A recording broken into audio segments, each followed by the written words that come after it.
We are about to begin the English class. Please everyone start the cameras.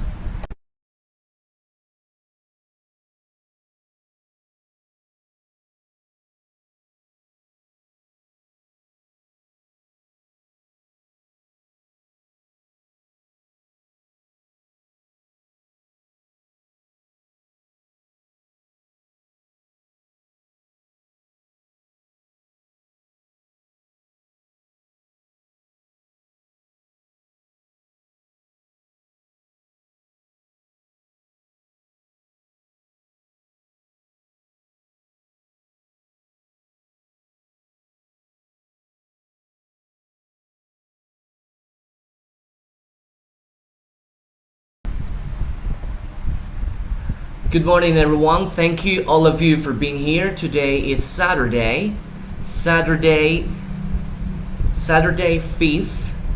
March 2022. I'm pretty glad to be here once again with you, dear students. Hope you are doing well. For today class, actually we have three different objectives.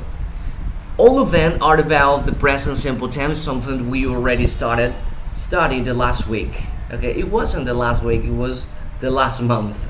Okay, so before starting, please guys, I beg you to keep your cameras on. Remember that this class is being streamed on YouTube. Pretty important for me, so please keep your cameras on. Okay, I think it's time to start, so don't forget, once again, I'm gonna share the link for the attendance, so please click on it and register the attendance. Don't forget it, click on it and register the attendance. Okay, I think it's time to start. As I said earlier, for today's class, we need to keep on working on the present simple tense. Alright? Perfect. Okay, so it's time to start, so please give me a minute. And let me share my screen to begin the English class.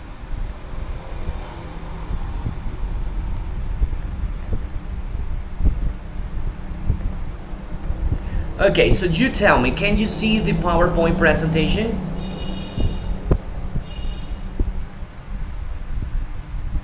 Yes, Mr. Okay, that's fantastic. Well,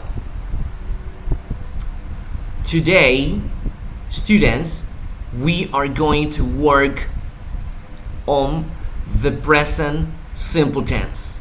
We already know that these tense are especially to describe every day's activities, right? Every day's activities, so that means from you wake up in the morning up to you go to sleep at night. All right, so actually we can describe every single action we do in regular days. I mean from Monday to Friday and of the weekend, Saturday and Sunday. The piece of the information you see on your screen, well, is basically a letter. You see? Is a letter. A letter is a piece of paper when people write their activities to send this piece of information to someone else. So it's time to read and understand about the present simple tense. Okay, so for the better understanding, dear students, I will need some volunteer to read out this for me.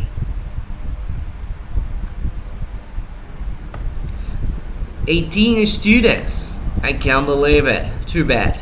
Okay, it's time to start. So please, dear students, before starting, let me stop this for a while. Please do not be afraid. As I always said, all the activity we carry out during the class, they are not graded activities. All right, no graded. So relax, breathe, and participate in my class. All right, so don't forget, no graded activities, and I want you to participate. That's the point of this class. Okay, so once again, let me share my screen. There you go.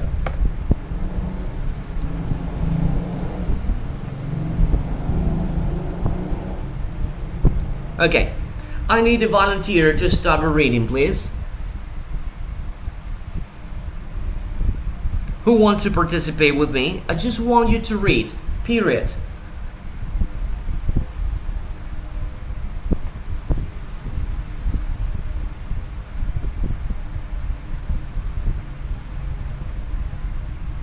Okay. Oh, we have a volunteer here. Let me see.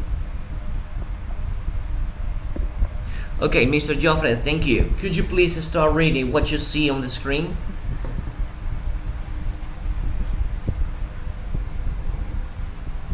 Yes, mister. Lo que pasa es que tengo problemas con la computadora porque se me queda, ¿no? Oh, okay, no problem.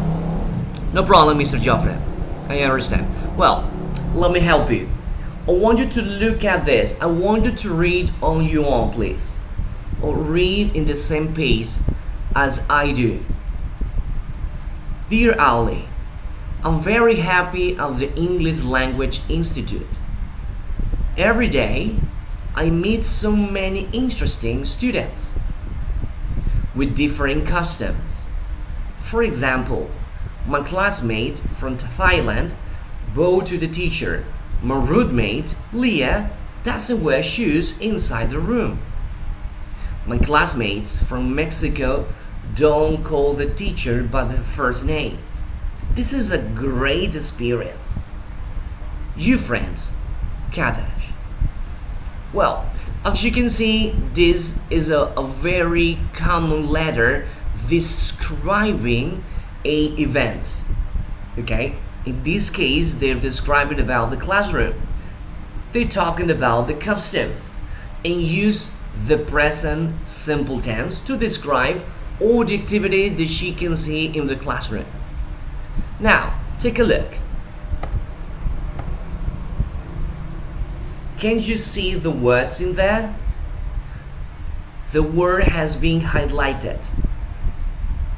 Can anyone help me to read out those words?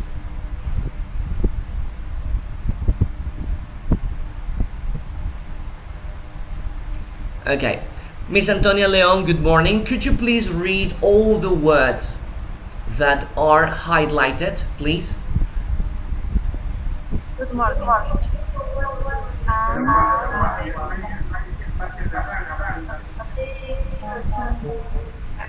What else?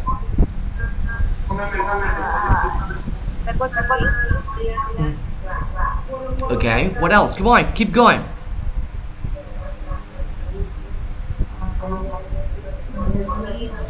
Okay, todas las palabras que están resaltadas. That's the word highlighted.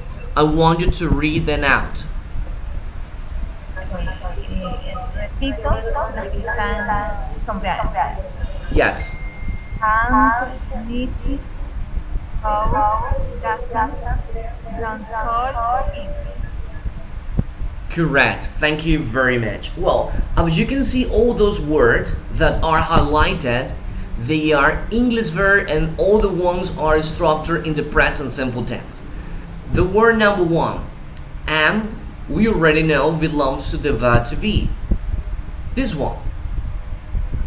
Then we have the word meet. Meet es un verbo en presente. Recordemos que en la última clase les había mencionado que necesitamos ya aprender una lista de verbos básicos para poder describir este tiempo que es the present simple tense. Then we have another verb, VOW. Este verbo pues hace referencia de un modo de saludar en especial, vote, inclinarse, hacer una especie de reverencia. Tenemos un negativo que es lo que vamos a ver el día de hoy. Los negativos con the present simple tense, doesn't wear, y tenemos el otro con don't, doesn't, don't, and once again we have the verb to be, is. Let's move on.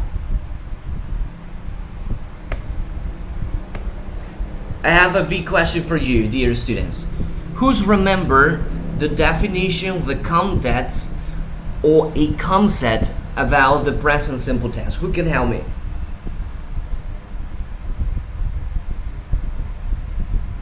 Come on guys, don't let me down. You tell me. I need you to remember a concept, definition about the present simple tense. It's pretty important. Who's remembered? We already talked about that.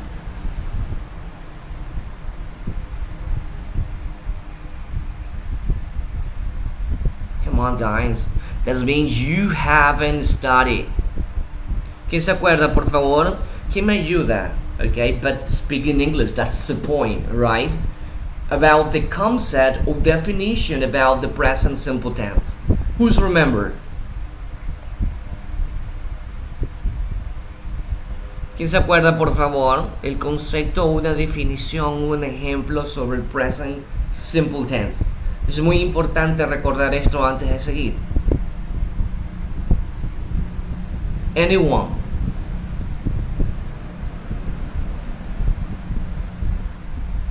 Interested.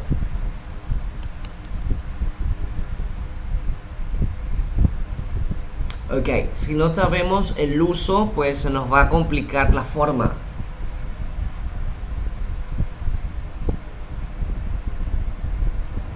Okay, Jesus. Come on, guys, don't let me down. Let me share my screen again. Okay, Miss Diana Silva, could you please read what you see on the screen? Thank you.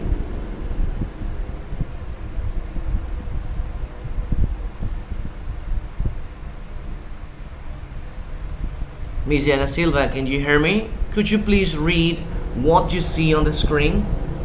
Good morning.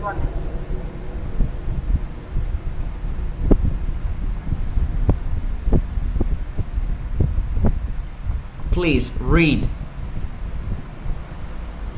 The simple present use the simple present to tell about things that happen again and again, habits, regular occurrence, custom, and routine. Correct. Thank you very much. So basically, this is a concept. A definition about the present simple tense is the way we use this tense to describe our habit. That means the everyday's activity, custom, and obviously our routines. For example, take a look. We have two different examples about this. Okay, Miss Manuel Reis, could you please read both examples, please? Mister, I am sorry. I have some problem. Oh, okay, no problem. Good. No problem. Okay, anybody else can help me out in here?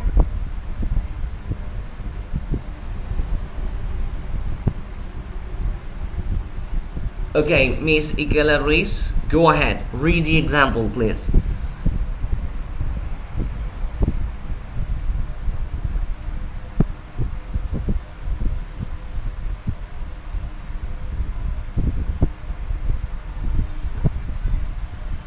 No? Okay, Jesus.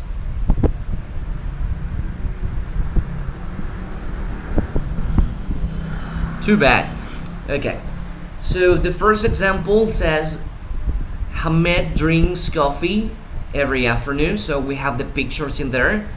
Then we have children playing. Many American children wear costumes on Halloween. So as you can see, this is the way we use the present simple tense to describe our regular activities or our habits or our everyday's activity. That's the way. In this case, we're describing costumes.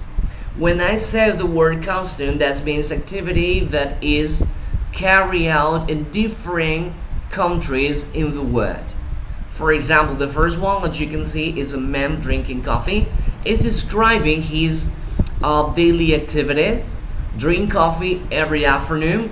And the second example is about the costume. We got some children. They are wearing an astronaut costume, a cowboy costume, and the third one is wearing a ghost costume. So it's describing the way they enjoy Halloween. So this action is repeated year by year. So in this case, we can use the present simple tense. All right?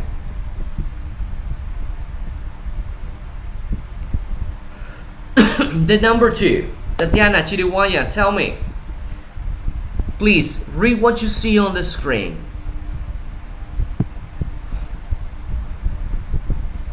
Use the simple present to tell facts. Okay, thank you very much. So the use number two about the present simple tense are about the facts. La última palabra que usted observa en esa definición, fact, significa hechos. Facts means hechos. Utilizamos the present simple tense para describir hechos. For example, take a look. You see? Castro Nayeli, could you please read both examples for me? Good morning. Peru is in South America. Mm-hmm. Father places at 32. 52 Fahrenheit. Okay, thank you. No problem. Thank you.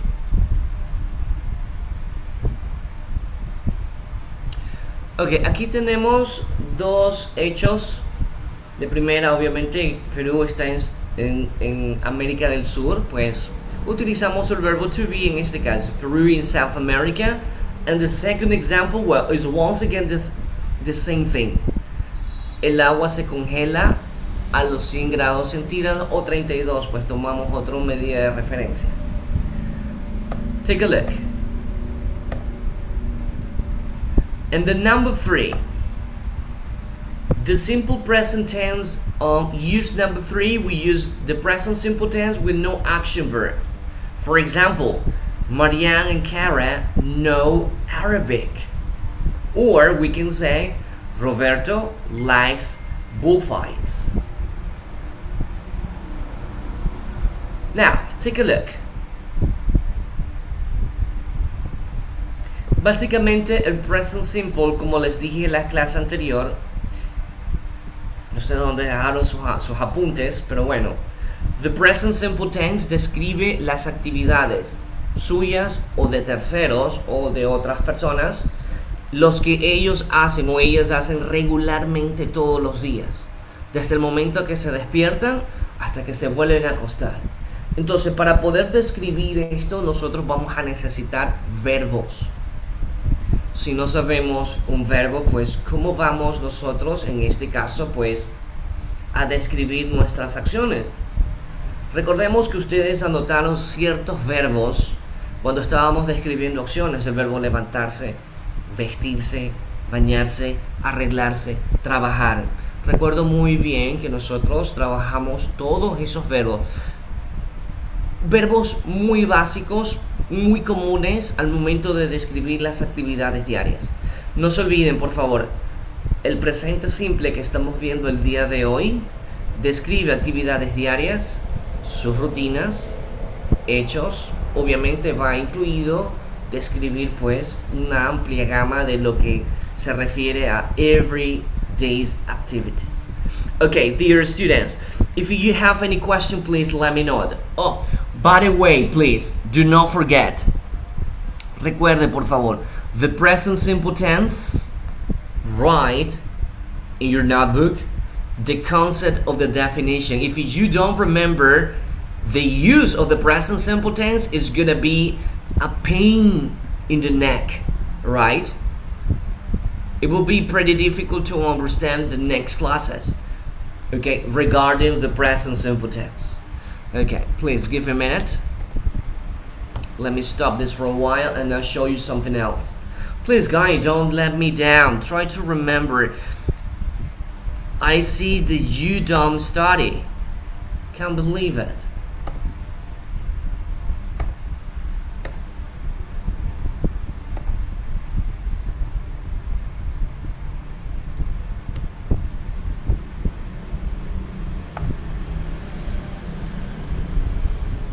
Ok, intentemos de nuevo esto. Tenemos que regresar un poco. Pensé que habían visto al menos algo antes de ingresar a la clase el día de hoy. Sé que ha sido un feriado un poco largo. El sábado pasado no tuvimos clases. Pero esto nos hace perder un poco lo que yo ya tenía planificado. Pero bueno. Lo que yo deseo en este momento es que usted tome su cuaderno y apunte, por favor, sea en inglés o en español. Cada estructura que se enseña en un idioma debemos aprender tres cosas muy básicas. La número uno es el uso. Cuando yo te muestro algo, en este caso una estructura, tenemos que aprender su uso. ¿Para qué la necesito? ¿En qué aplico esta estructura? Lo que estamos viendo en este momento es el present simple tense. ¿Ok? Se los he dicho y una vez más lo vamos a ver. Su uso. Necesito que usted escriba el uso de este tiempo. ¿Cuándo, cómo y por qué lo utilizamos?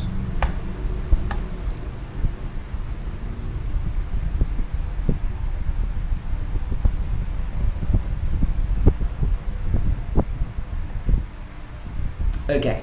Mayra Calero, good morning. Could you please read again this for me? Simple present tense. We use the simple present tense when we are written.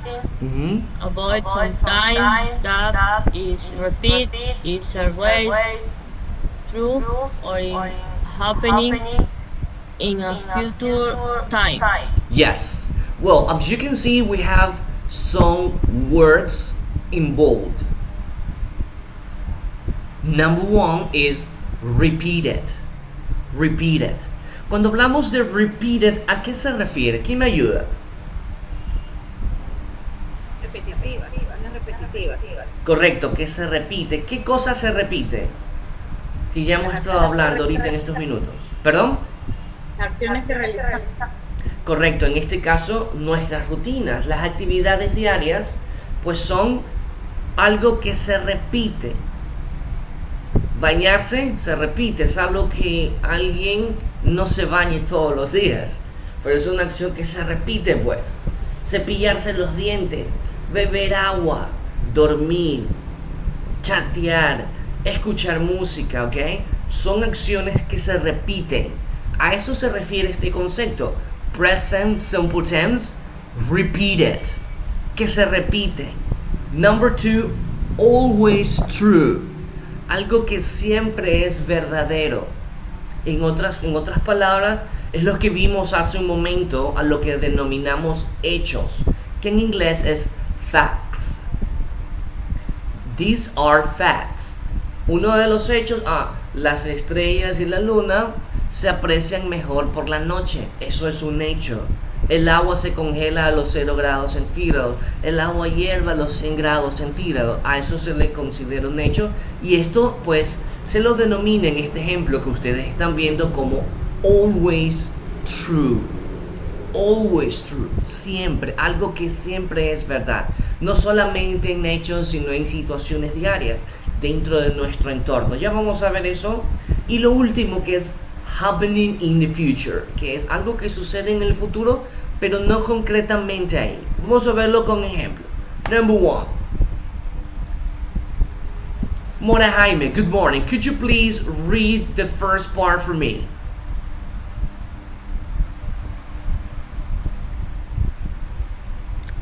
Leo, Yes, thank you. repeat Eva what would at as past 7 every morning. Number two. He walked to school. He read maybe every Weekend. Okay, thank you. No problem. Well, this is the part number one. Repeat it. As I said earlier, and somebody helped me here, I don't remember her name, but it was a woman, when she said, repeat it means actions. Yes, we have 3 different actions. Por favor, traten de recordar si ustedes apuntaron algo. Si lo apuntaron en su cuaderno, busque ese cuaderno. Si lo apuntaron en una hojita, busque esa hojita. Cuando hablamos de acciones nos referimos a verbos. Aquí tenemos 3 oraciones. Cada oración pues va a presentar un verbo que realiza una acción. And the number one we have wake up, means despertarse. Eva wakes up at 7:30 every morning. This is an action that is repeated every day. Eso es una acción que se repite a diario, tal como lo hacemos nosotros. Todos los días nos despertamos. Okay, I wake up at 7 o'clock from Monday to Friday, but on Saturday and Sunday I wake up at 8 o'clock. So as you can see, this is the verb. Wake up is the action. Okay, now let's move on to the exercise or the example number 2. En el ejemplo 2 tenemos el verbo caminar. Walk, walk. I walk to school. I walk to school. I walk to work. I take the bus. Alright? I go to work on foot. Tenemos una acción que se repite a menudo. Ok? Voy a trabajar. Voy al trabajo en bus o voy en trabajo a pie. Walk. Walk. Right? And the example number 3, tenemos aquí pues una oración haciendo referencia pues a una actividad extra. El verbo o la acción en la oración 3 es montar. Se está apuntando, ¿verdad? Montar. Ride es montar, pero si lo traducimos a nuestro idioma en el contexto ecuatoriano, pues aquí le decimos andar en bicicleta. I ride my bike every day. Yo ando en mi bicicleta todos los fines de semana. ¿Ok? Entonces a esto nos referimos cuando utilizamos the simple present tense con acciones que se repiten. En otras palabras son nuestras actividades diarias, nuestras rutinas. ¿Ok? Este es uno de los usos de este tiempo. ¿Ok? Quiero que quede claro el uso de este tiempo. Number 2. Let's move on.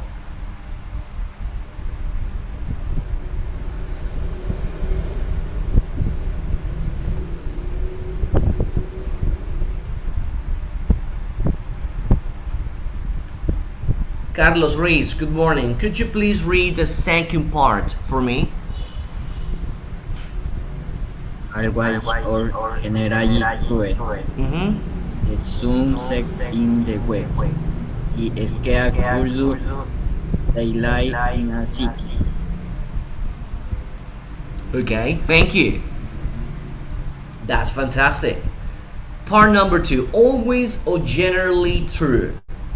Siempre o generalmente verdad. Esto se traduce por hechos. Recordemos que un hecho pues puede ser en general o puede ser compartido tanto dentro de un núcleo donde están muchas personas, sea familiar, sea escolar, sea del trabajo, que comúnmente pensamos o siempre es verdad. Los ejemplos que tenemos aquí son de hechos en general. Hechos que la definición viene como algo que no puedes refutar. No puedes decir, no, esto es mentira. For example, the number 1, the sun set in the west. Aquí el verbo es set, ponerse. En este caso es ocultarse. West. Okay, el sol se oculta en el oeste. Eso es un hecho. Usted no puede decir, no, mentira, se oculta en el norte. Number 2, I speak Urdu. Si yo digo, yo hablo español, I speak Spanish. Eso es un hecho. Nadie me puede decir, mentira, tú no hablas castellano. Yes, I speak Spanish. Or you speak Spanish. My mother speaks Spanish. Or probably if you talk somebody else, you may say, are you say, the president of United States speak English. Eso es un hecho.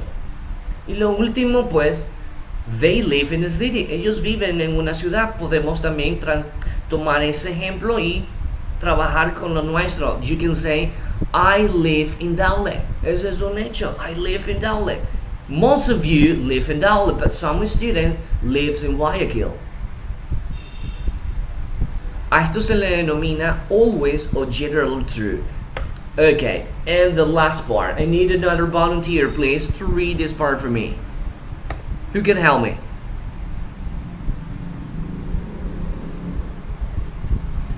Anyone?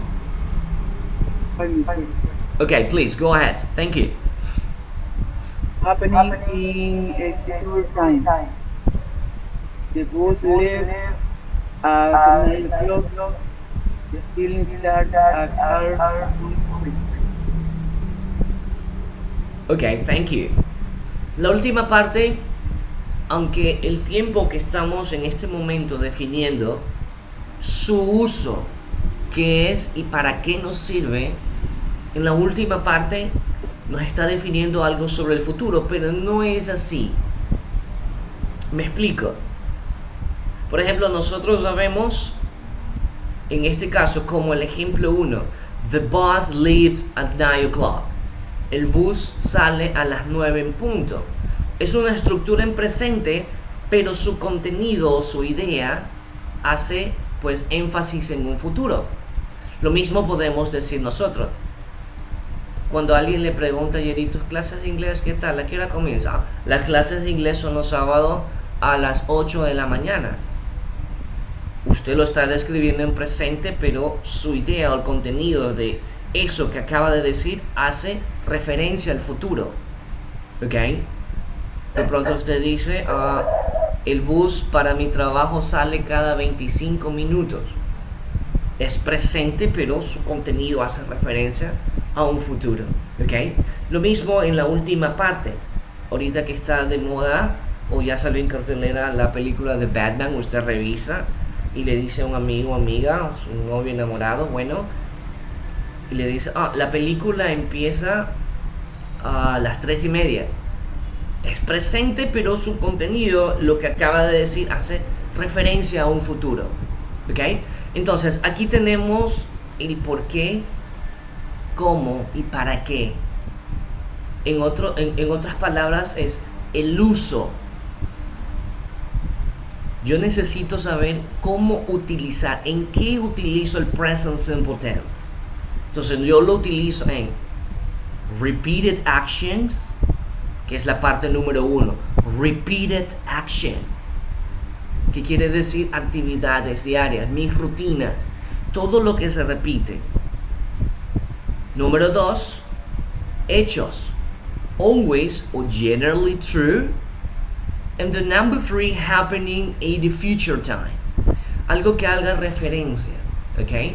A un futuro, pero describiéndola con present simple, que en otras cosas viene a dar pues situaciones que nosotros conocemos. La tienda de la esquina abre todos los días a las 8 de la mañana. Como usted observa, es una oración en presente, pero el contenido hace referencia a un futuro, ¿ok? Please, questions. Preguntas, por favor. Yo necesito que esto esté claro. El uso, muy importante. ¿Cuándo lo voy a utilizar? El uso de present simple tense. Please, question.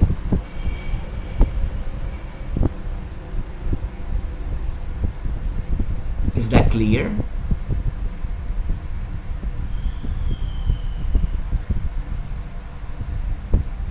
Hello? Good. No questions. I think everything is understood. Nice. Please guys, don't forget, keep your cameras on. Genesis, Edison, Brito, Vargas, Gonzalez, Carlos Ruiz, please start the camera. I have no idea if you there, if you having breakfast. Okay, no problem. But please try to participate in the class. Remember, at 10 o'clock is the time for having breakfast.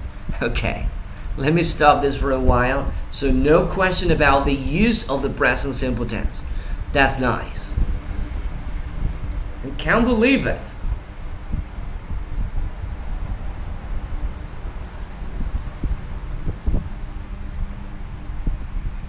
Please give a minute. Fantastic.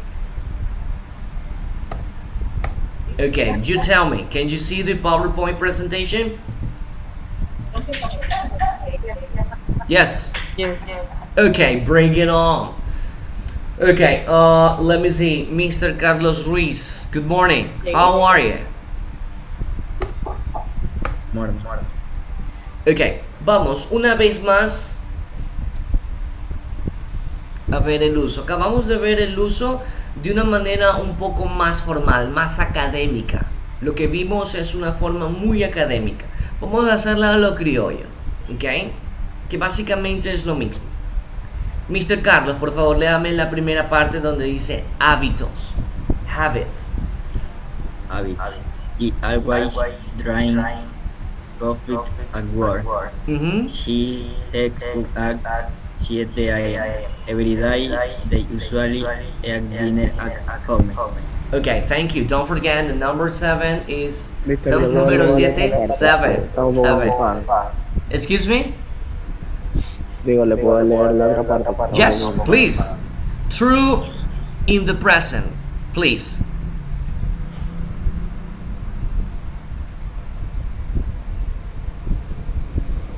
Lea, por favor, true in the present.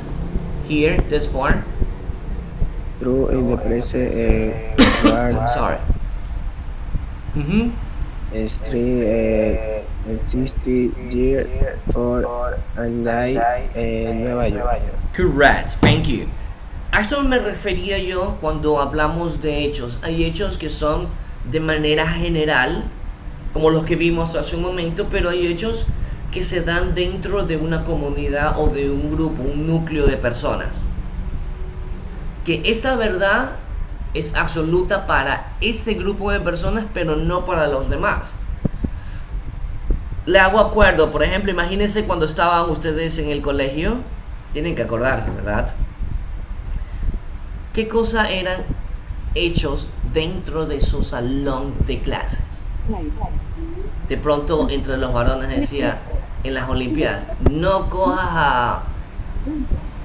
no lo hagas jugar a Jaimito, ese man es malísimo para jugar pelota. Ese era un hecho, pero dentro del curso. Nadie más lo sabía que Juanito era malísimo para jugar pelota. Eso se refiere a un hecho dentro de un conglomerado de personas, en este caso, pues ahí. De pronto en su familia, lo que me pasa a mí, yo soy muy malo bailando y esa es un hecho dentro de mi familia. Y le dicen, ni saques a Mauricio a bailar, baila feísimo. Ok, eso es un hecho, that's a fact, pero es dentro de mi familia. De pronto en la suya usted dice, uy, no, saca a bailar a, qué sé yo, a Tatiana, baila muy bien. Ok, eso es un hecho pues dentro de la familia de Tatiana.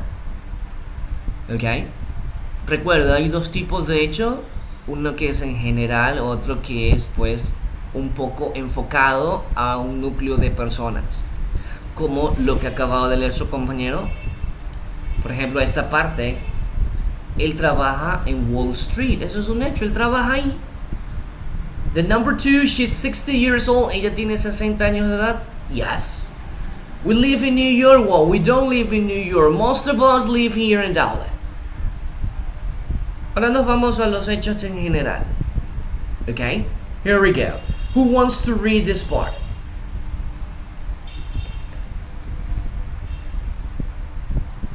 ¿Quién quiere leer esta parte? Por favor, ayúdeme. General facts or truth.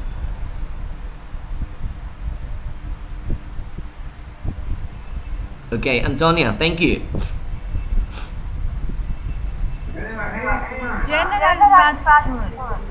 The earth is not flat. Mm-hmm. Rise in the waterfalls at 100 feet. Thank you. Correct. En este caso aquí tenemos pues hechos de manera general que lo conocemos todos, por decirlo de una forma, todos. La primera, the earth is not flat, la tierra no es redonda, es un hecho. Number 2, the sun rises in the east, el sol, se me escapa la palabra en español, sale, no a salir, sino, bueno, el sol sale pero en el este. Se me escapa la palabra en español. ¿Cómo se dice? ¿Alguien me ayuda? Ok, se oculta. What is the opposite? Aparece. Ok, aparece, ok. Entonces, eso es un hecho en general. Y la última que es water boils at 100 degrees. el agua hierve a los 100 grados centígrados. Es un hecho en general. ¿Ok? Vamos con la última parte. González Quinto Blanca, please help me with future timetables and schedule. Good morning. Teacher, University School. My time arrives tomorrow. We flow Paris Monday. Classes begin next week. Correct. Thank you. Como ustedes observan, estas oraciones están en presente, pero su contenido, la idea de ellas, hace referencia a un futuro. El tren llega mañana. Es una oración en presente, pero hace referencia al futuro. La 2.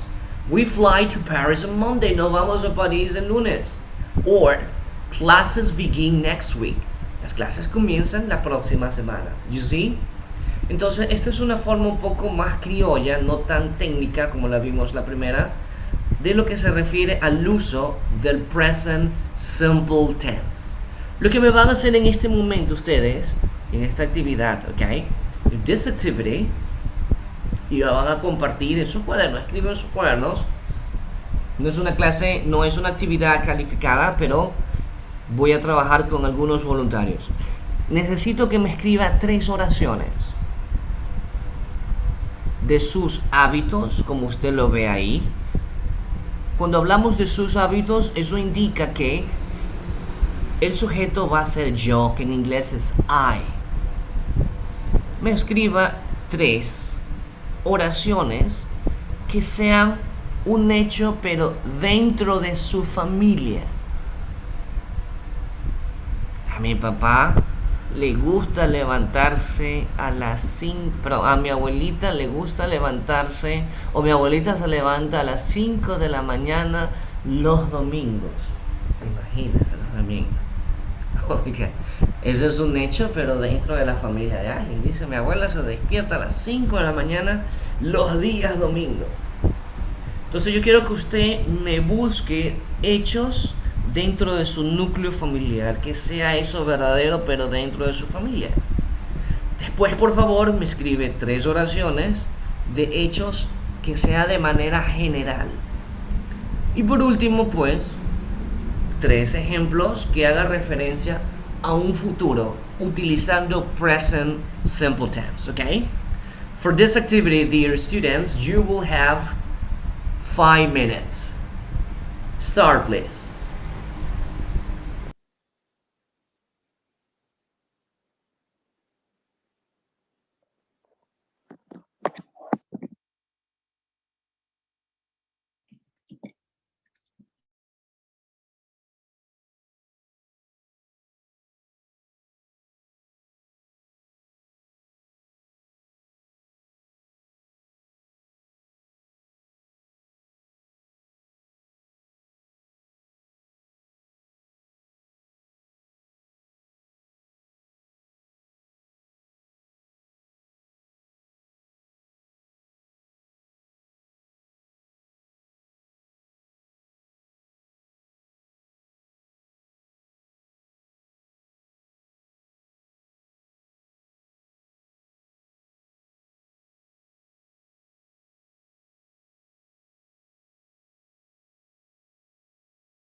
Mr. Plaza, you have a question. Tell me.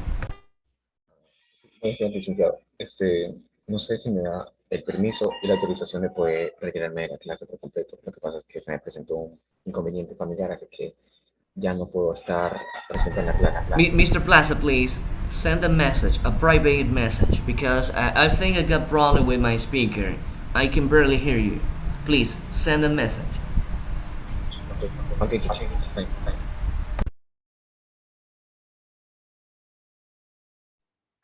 Mister, yo ya mismo le enciendo la cámara, es que ahorita tiene el trabajo. Okay, no problem, sir, but try to carry out the activities.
Two minutes left.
Okay, I think it's time to start.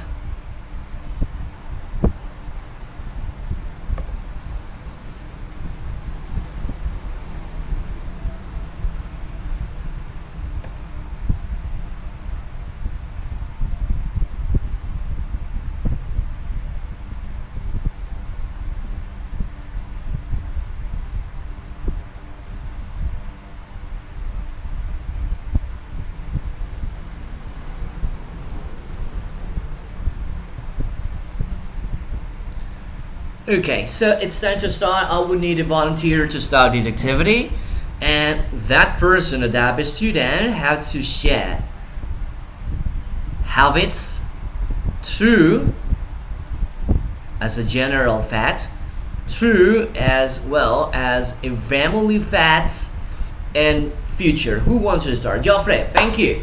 Please go ahead. Okay.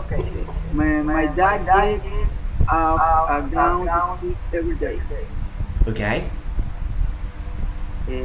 I take a shower in the morning before going to bed. Go on. Dos, tres.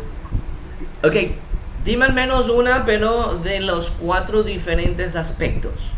Okay.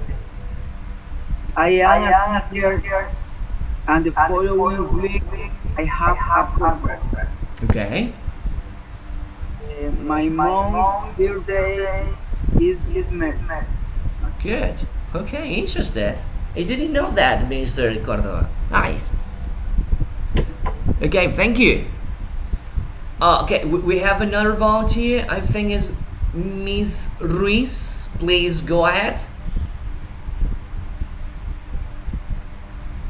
I get up, say 6 in the morning every day. Mm-hmm. My brother goes to work at 7 from Monday to Friday. Mm-hmm. And my son prepare at 4 the afternoon Wednesday. Okay.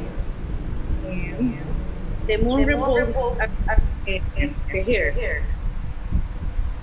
Okay, that was pretty interesting fact. Thank you. In the moon. Go ahead. There is always rain. Okay, fantastic. Thank you, Miss Ruiz. Fantastic. You have more? Go ahead. Speak. The moon rises at night. Yeah, that's a fact. Mm-hmm. Thank you. The coffee is ready at 7. Oh, the coffee is ready at 7 Yes. at your home, right?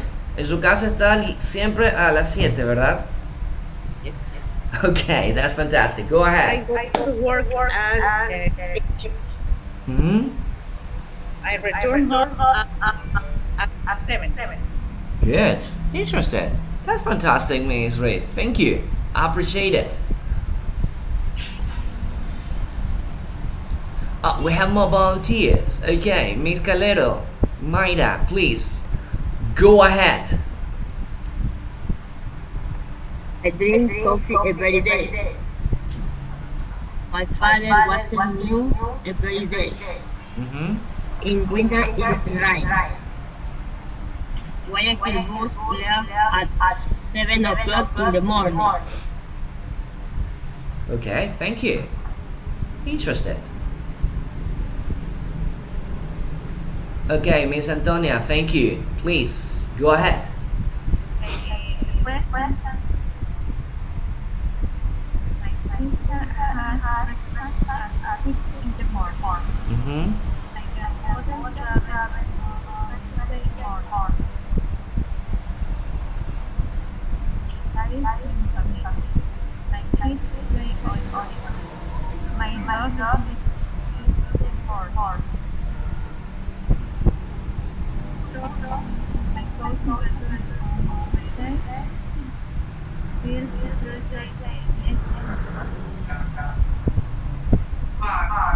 Okay, thank you. Fantastic. That's good. Okay, I'm going to pick up another students because just 3 student has already participated, but I need someone else. Come on, guys, don't let me down. Mr. Mona Jaime Gabriel, could you please share your sentences? They gone. Yeah, she's gone. He's gone. Okay, Román Escudero de Amaris. Please, go ahead.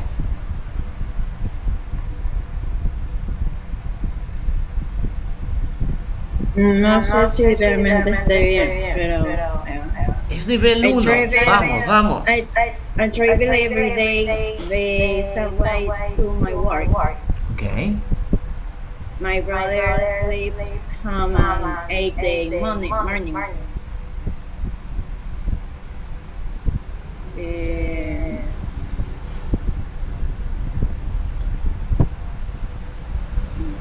That's it? Okay. Relax. No problem. Thank you. I appreciate it. Anybody else? Come on, guys. Don't let me down. I need you to speak. That's the point of this activity.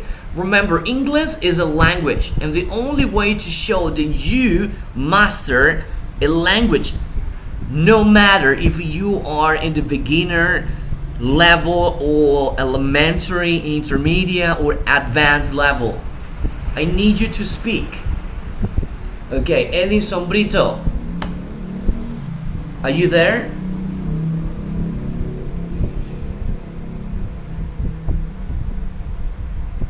Edinson, can you hear me? No? Okay. Interesting. Okay, entonces creo que Genesis. Okay, Genesis, please. Your turn. You want to speak, Genesis? Go ahead. Please speak. We usually play them. These bus leaving at night. Does he speak at the window? That's it? Well, thank you. This is the point. También podría ser Okay, Dice, go ahead. I go running with my dogs on Monday, Wednesday, y on Friday. Yeah, for me works. No problem. For me works. Thank you. Ok, me están preguntando de manera interna qué es en sí cuando hablamos de hechos, pero de un conglomerado de personas. Como les dije hace un momento, hay hechos que son en general, como vimos que la Tierra no es plana, el Sol pues sale del lado de este, el agua hierve a los 100 grados centígrados. Estos se refieren a hechos en general, ¿verdad? Pero también tenemos hechos que son verdaderos para un grupo de personas. Puede ser un grupo de familia, un grupo de trabajo, ¿okay? O un grupo académico dentro de la universidad, del instituto, del colegio, de la escuela. Bueno, a eso me refiero cuando hablamos de hechos. Se me viene un hecho familiar un poco chistoso. De pronto se comparte este hecho entre su familia que dice Susanita no le gusta el pescado, pero le gusta comer encebollado. Raro. Entonces tú te quedas, ¿y ese hecho cómo es? No le gusta el pescado, pero come encebollado. Sí. Extraño. Pero eso es un hecho que sucede quizás en familia.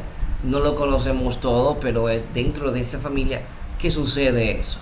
A eso le denominamos hechos dentro de un grupo. ¿Ok? ¿Se acuerdan cuando estaban en el colegio y alguien le decía, a María ni le pidan colaboración, nunca da?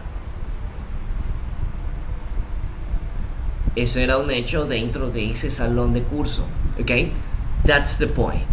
Okay, dear students, you tell me.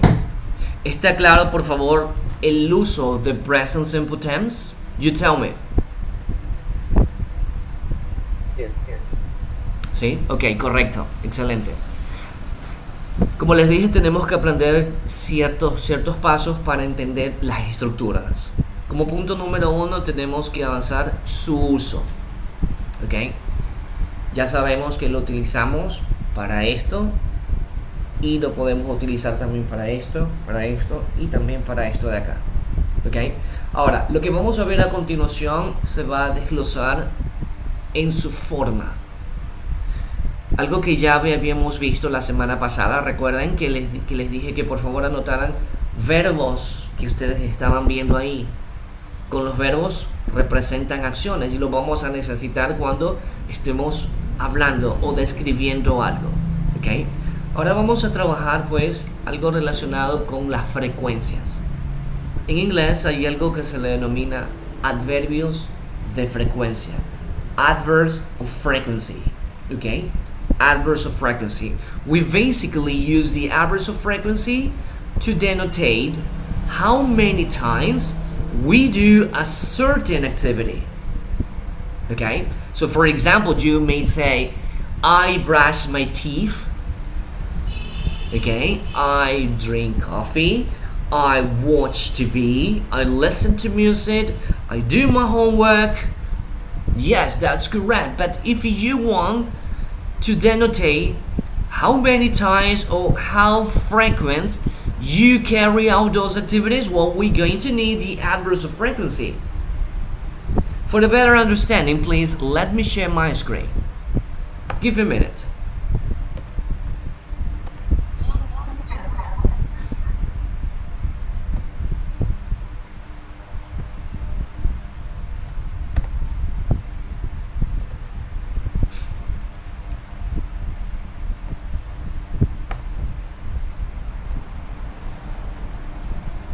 Okay, so you tell me, can you see the PowerPoint presentation? Yes. Okay, that's fantastic. Como les dije hace un momento, pues vamos a enfocarnos en lo que es adverbios de frecuencia. Estos adverbios de frecuencia básicamente nos van a ayudar a denotar cuán a menudo hacemos esa actividad. ¿Ok?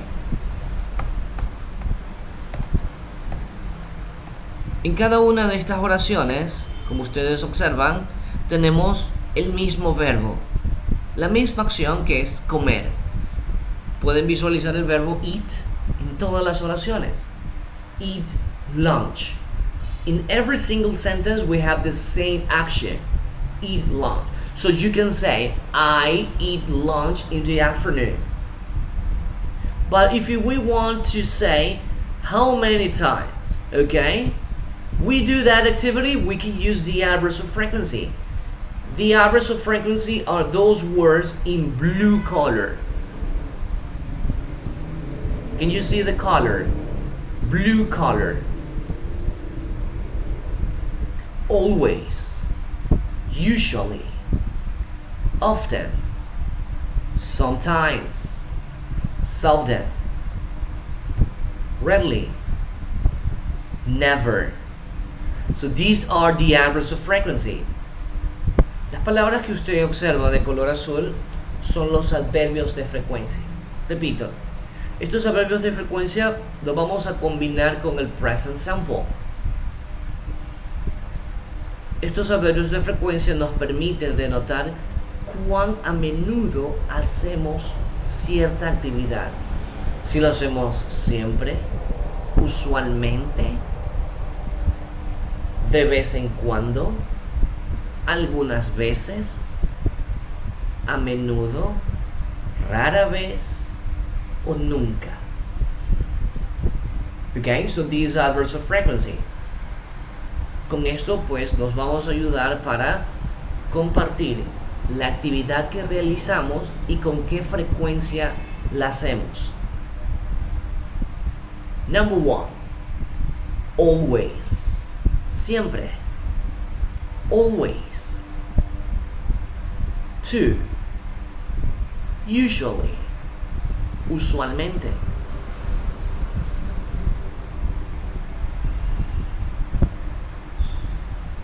Often. A menudo.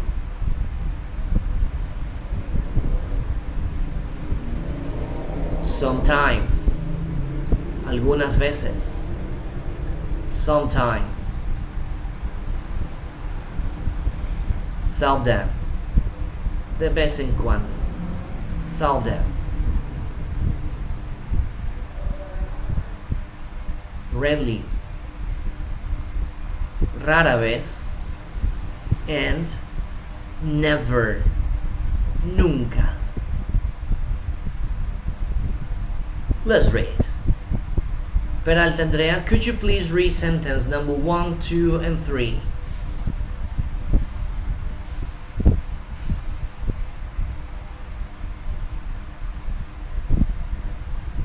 Mary always eats lunch at the school. Mm-hmm. Mary usually eats lunch at the school. Josh often eats hamburger. Thank you. You see? Genesis Magallanes, please help me with sentences 4, 5, 6, and 7, please.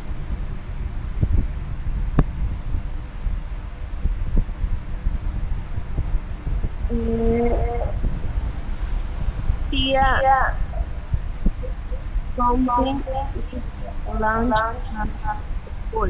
Mm-hmm. Tia seldom eats lunch at school. Mm-hmm. Eva rarely washes her car. Jay never goes to the zoo. Correct, thank you. Okay, dear students, right now I want you to focus on two different words. Quiero que se enfoque en dos palabras, en el sujeto y en el verbo. Ambas palabras están en negrita, en bold. Mary, Josh, Tia, Eva, and Jay. Quiero que observe cuando trabajamos con verbos, ¿dónde ubicamos el adverbio de frecuencia? Correct, antes del verbo principal. Podemos también tomar en referencia que va entre el sujeto y el verbo principal. Como usted observa, va en medio. El adverbio de frecuencia va ahí. Aunque hay adverbios de frecuencia que pueden cambiar de sitio o de posición. Eso no lo vamos a ver ahora, no quiero causar confusión. Mi objetivo es trabajar los adverbios de frecuencia primero aprendiéndolos, ¿ok? Después vamos a ver que hay ciertos adverbios de frecuencia que se pueden colocar al inicio, tal como lo vemos ahí, y también al final.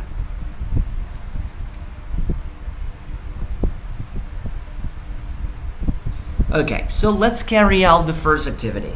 As you can see, we have a schedule. Tenemos un horario. Sunday, Monday, Tuesday, Wednesday, Thursday, Friday, and Saturday. Above this, we have a sentence. The sentence is already complete. La oración está completa, tiene sentido. Dice, Talía alimenta a su mascota. La oración está bien, pero me indica este ejemplo que incluye un adverbio de frecuencia para denotar cuántas veces hace esta acción. Y tenemos un horario ahí. Domingo, lunes, martes, miércoles, jueves y viernes. Correcto. Correct. Como vemos el horario es todos los días. Quiere decir que esa acción de alimentar a su mascota la hace siempre. Talia always feeds her dog. Correct, miss. Thank you. Okay? You see? Una vez más, observe por favor en dónde se encuentra el adverbio de frecuencia delante del verbo. El verbo que usted ve ahí, feed, significa alimentar. Feed. Talia always feeds her dog.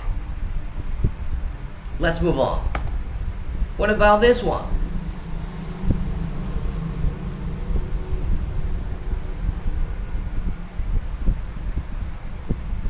Usually. Time. Yes. Luke usually cooks dinner. Next one. Okay, this one later. I'm sorry. Let me stop for a while. This is different adverbs of frequency. Please give a minute. Let me switch this.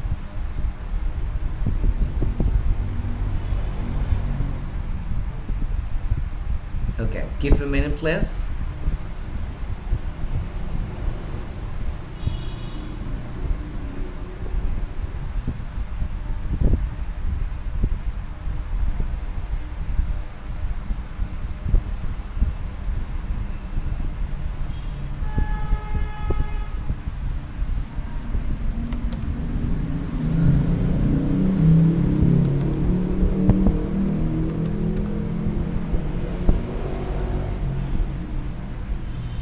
Don't go, please. Just give me a minute.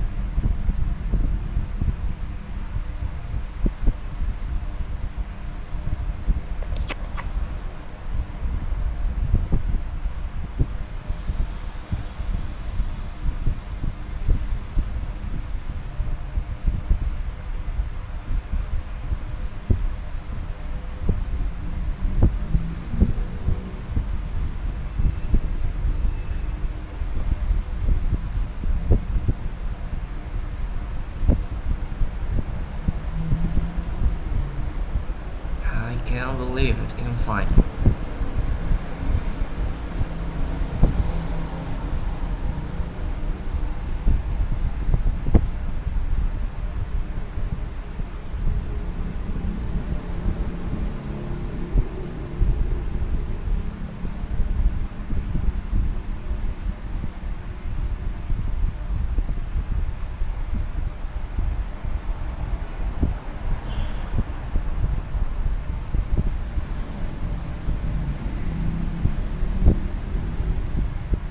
Okay, finally. I'm sorry, dear students.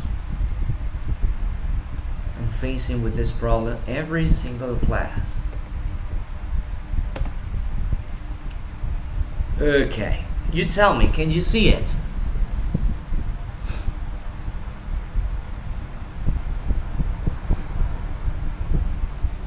Yes or no? You tell me, can you see the PowerPoint presentation? Yes. Okay, that's fantastic. Thank you. Yes. Okay, what are we going to do is to combine the present simple tense with the adverbs of frequency. Okay? Remember, the present simple tense in the very short definition, every day's actions. Here we go. Saida Castro, could you please read this for me? Hello. Simple present tense main uses. Everyday activities. What do you do every day?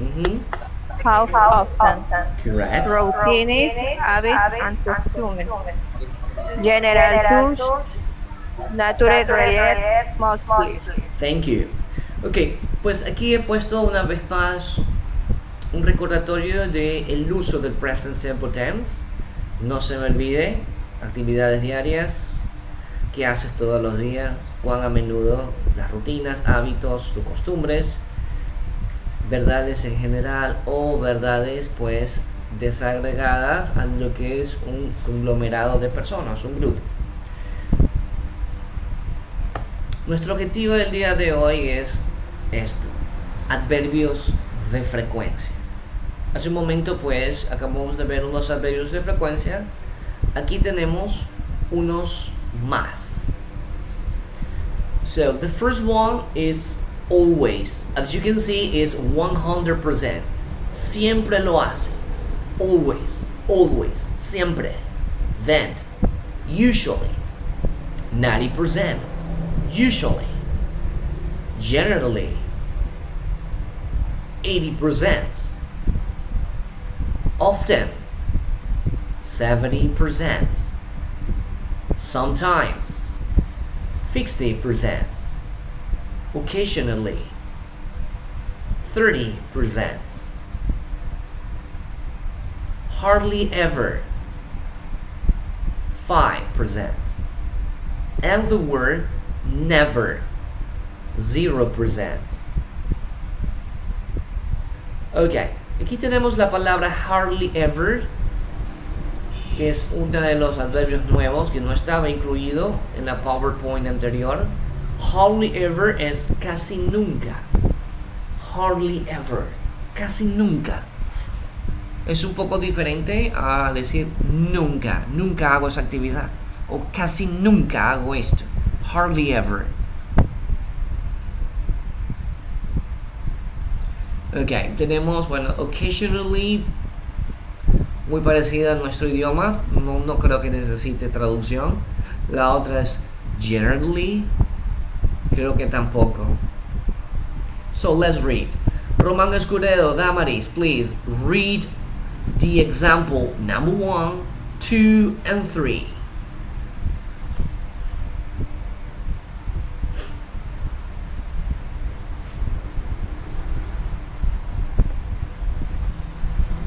One, two, and three, please, Miss Roman.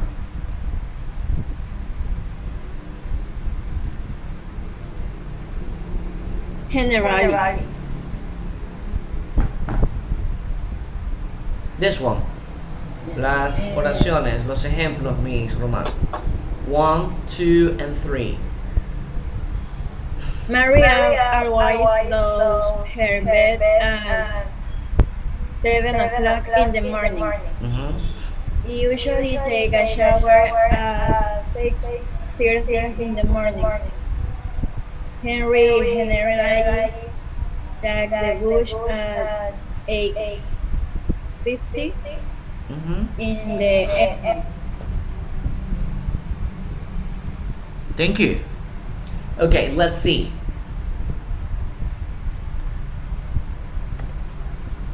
Mr. Manuel Ruiz, please read the 3 more examples.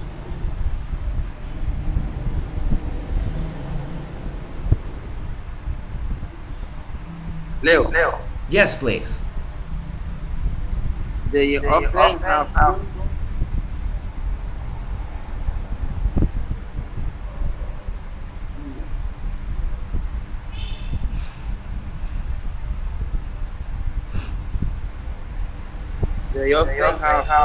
at noon. In some tribal brings meal. I occasionally go to the cafeteria around 7:35. I seldom go to the movies. I hardly ever go dating. Every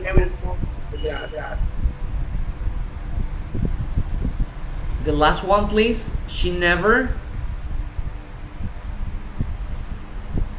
cooks that. Thank you. Fantastic.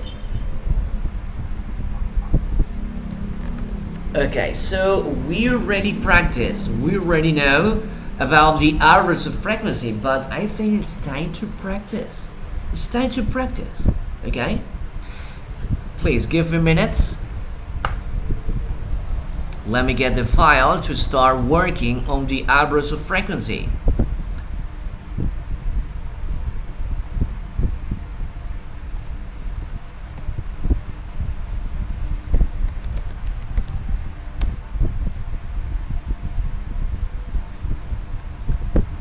Please give a minute. Let me get the file so we can work.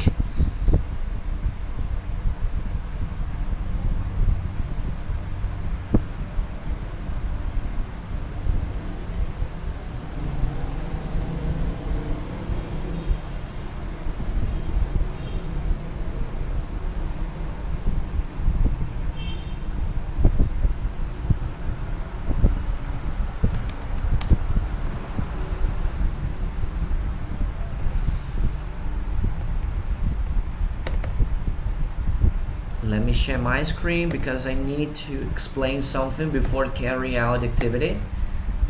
So don't fall asleep. Here we go.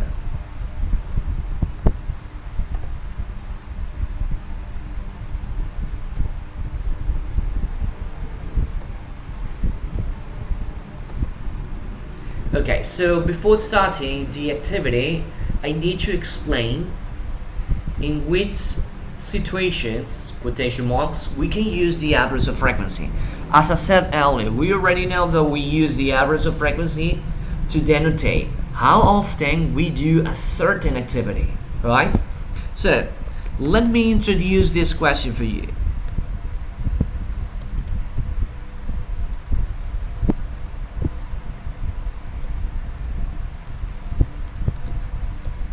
Let's learn this part. How often? How often? In Spanish means cuán a menudo. How often? When you hear this word, even in Spanish, we know that our answer should start with an average of frequency. Cuando escuchamos esta pregunta o cuando nos formulan este tipo de preguntas, pues en nuestro idioma sabemos que tenemos que contestarla con una frecuencia. ¿Cuán a menudo? How often? How often? Right? So this is the word. Is a question. How often? How often? And we're going to combine this one with the words do you. Okay, we're going to combine with this. How often do you? How often do you? And then a activity or an action. How often do you?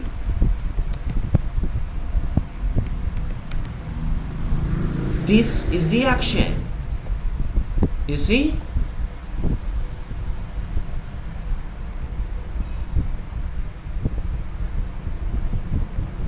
How often? How often do you drink coffee? ¿Cuán a menudo bebes café?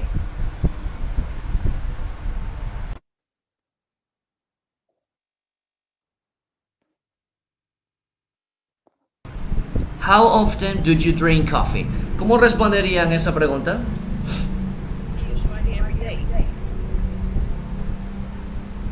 Okay, can you repeat that, miss? I usually day. Okay, but answer again, answer. Do not speak Spanish. How often do you drink coffee? ¿Cómo la respondería, miss? ¿Podría repetir? I usually day. Okay. If you just say I usually drink. I usually drink. Okay, you can use this, but we can make a long sentence. I usually drink. You see? That's the answer. Thank you. Aquí tenemos ya una respuesta. Utilizando un adverbio de frecuencia. I usually drink coffee. Ese usually está respondiendo pues a la pregunta que inicia con how often. ¿Cuán a menudo bebes café? Usualmente bebo café. I usually drink coffee. Tenemos dos colores en la pregunta. Quiero que observe, por favor. El primer color, que es do you. Esta es una estructura en pregunta. ¿Ok? Quiero que entiendan eso nada más. No voy a explicar gramática. Simplemente entiendan que esta es una estructura de pregunta. Do you? How often do you? Y en el color verde tenemos la actividad, que es drink coffee. ¿Cuán a menudo bebes café? How often do you drink coffee? Su compañera acabó de responder utilizando el adverbio de frecuencia usualmente, que en inglés es usually, haciendo o respondiendo a la pregunta de how often. Y después, una vez más, pues respondemos con la actividad. I usually drink coffee. You see? Esto indica que el color verde que está en la pregunta podemos cambiar la actividad. How often do you? And we can rewrite a new question. How often do you sleep?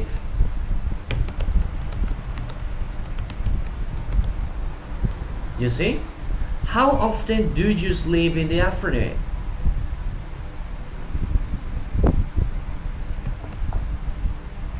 Who can answer the question?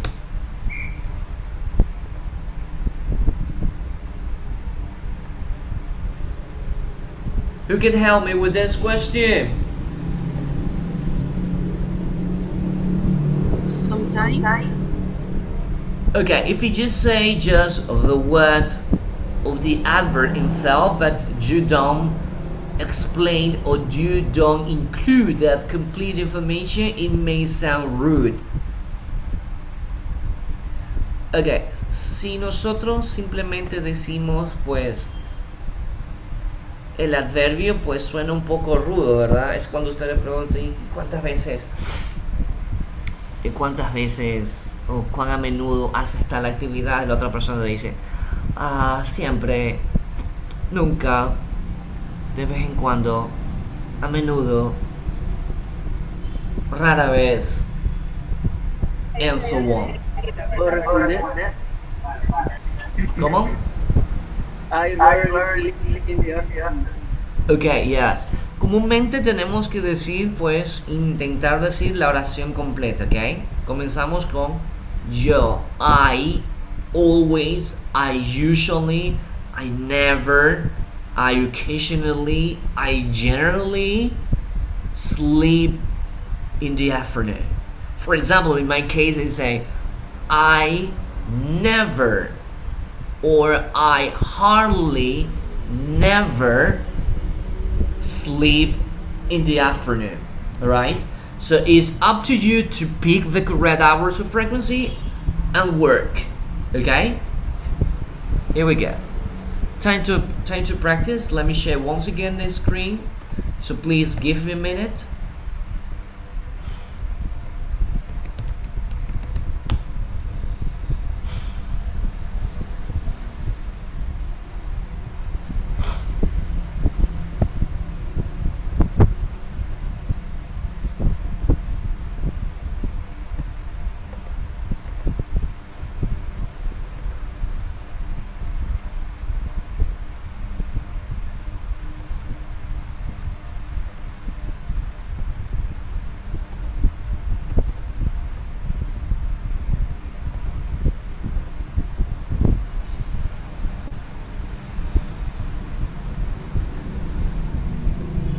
Please give a minute, let me get the file so we can work.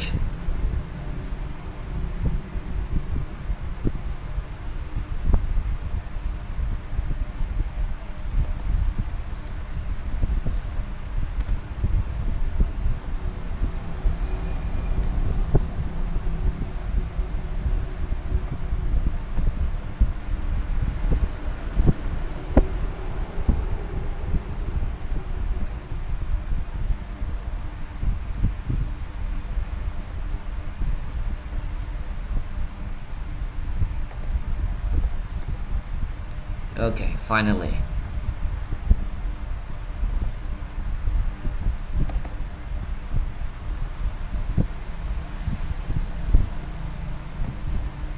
Hope you can see the exercise and then we practice. Come on.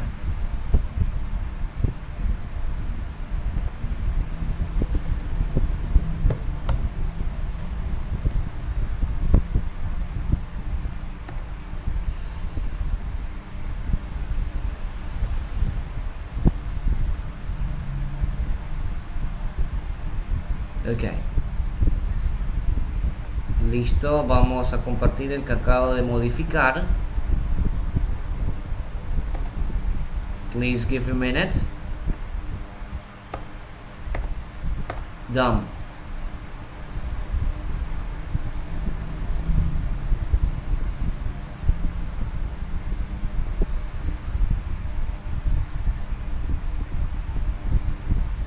Creo que sí es legible, pueden visualizar. Vamos uniéndolos.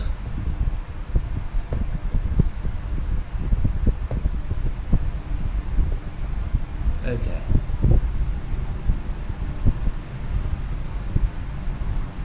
So, step number 1, let's read. Vamos a leer, okay? Here we go. Castro Nayeli, could you please read question number 1, 2, and 3 for me?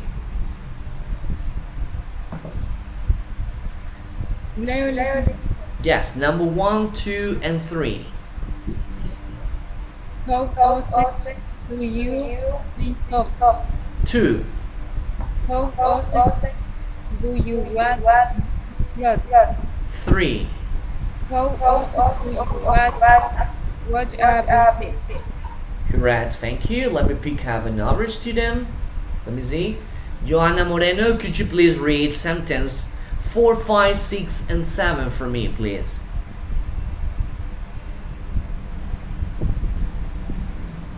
Joanna Moreno, are you there? ¿Se encuentra ahí?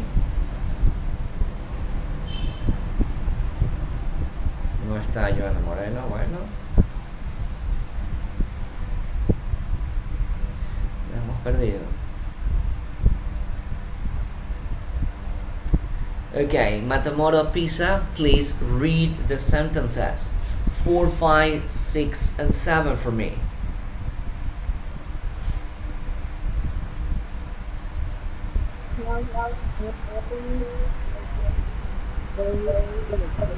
Mm-hmm.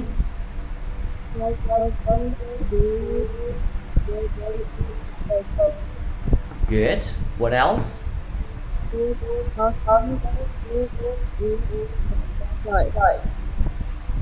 Okay, number 7, the last one.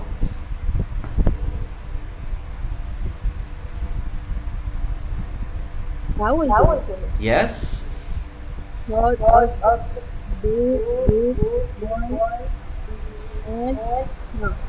Okay, good, thank you. Okay, lo que vamos a hacer ahora es ubicar nuestros verbos. Tenemos que ir anotándolos, obviamente. Tenemos que ir anotando nuestros verbos. Tenemos que ir ganando vocabulario, en este caso verbos. Todos estos de aquí son nuestros verbos. You see? Drink, wash, watch, go, clean, go, and buy. Okay, so for this activity, dear students, you will have 4 minutes to answer them. 4 minutes. Answer with the adverbs of frequency. Once again, I'm going to pick up 4 different students or 5 different students to answer these questions. 4 minutes. Complete it, please.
Answer the questions, please. You have 4 minutes.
One minute.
Okay, I think it's time to start.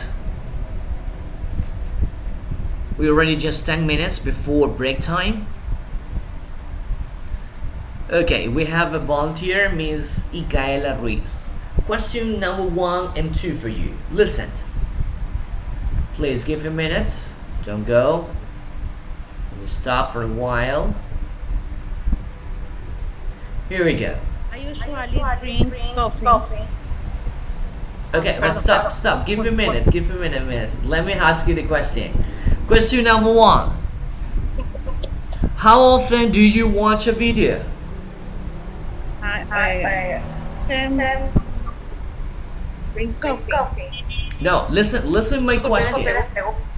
Solo hice la respuesta. Okay, no problem. Just listen to me. Okay, just listen. How often do you watch a video? I always watch a video. Question number 2. How often do you buy new shoes?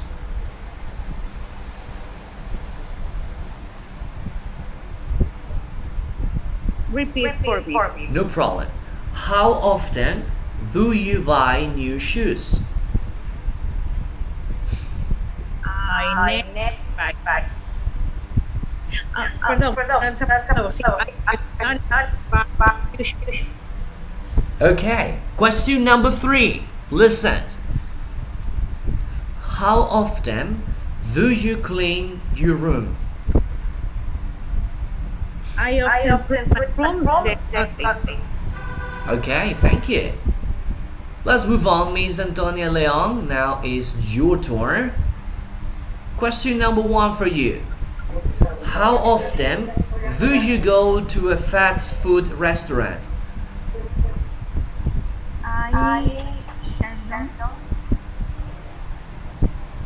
Okay, but give me complete answer. Okay, again, repeat please. Sometimes go to a fast food restaurant. Correct. Okay, question number 2. How often do you drink coffee? I usually drink coffee. How often do you wash your clothes?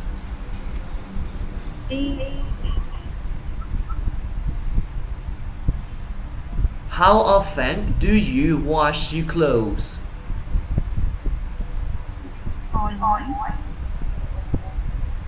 Okay, but give me complete answer. Dame la oración completa de la respuesta, no solamente el adverbio, okay? Come on, repeat again.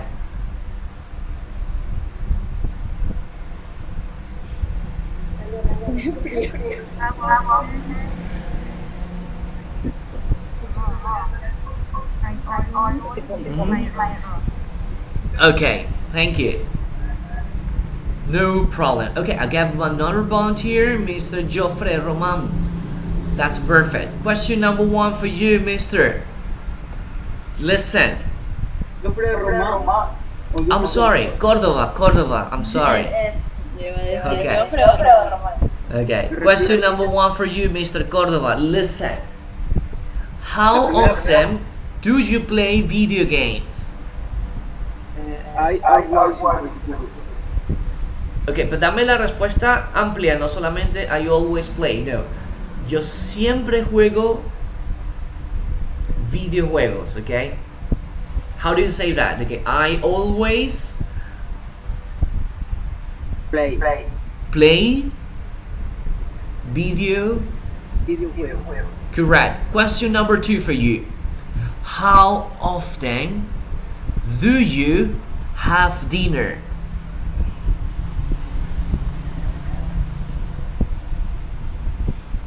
I never have this. Okay, but use the average of frequency, okay?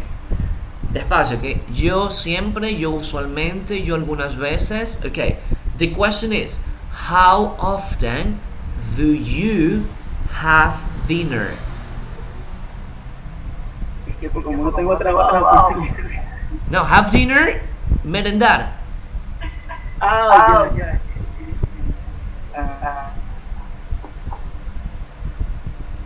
I que no sé cómo Have dinner. have Correct. Question number 3. How often Do you go to a dentist? I have never. Okay, listen my question. How often do you go to a dentist?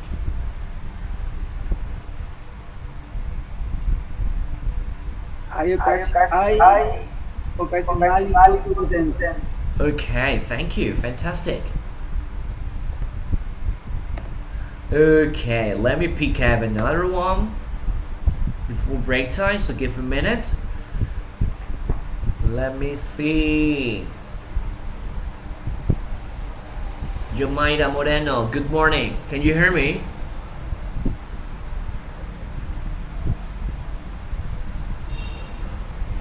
No? Okay. No. Good morning. Are you there? Can you hear me? ¿Me escucha? Sí. Okay, let's practice. Miss Yomaira, please let me look for it. Solo tengo 3 preguntas respondidas. Oh, Sí really? se vale. No problem. Now listen very carefully. Question number 1 for you. How often do you work on Saturday?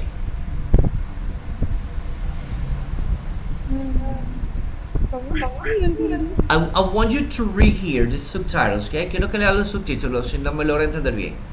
Listen. How often do you work on Saturdays? How often do you work on Saturdays?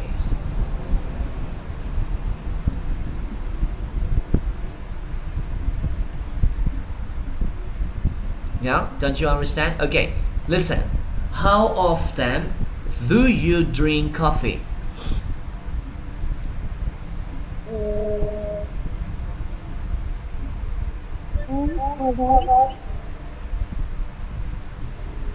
Okay, interesting. Next one, listen please. How often do you clean your room? How often do you clean your room?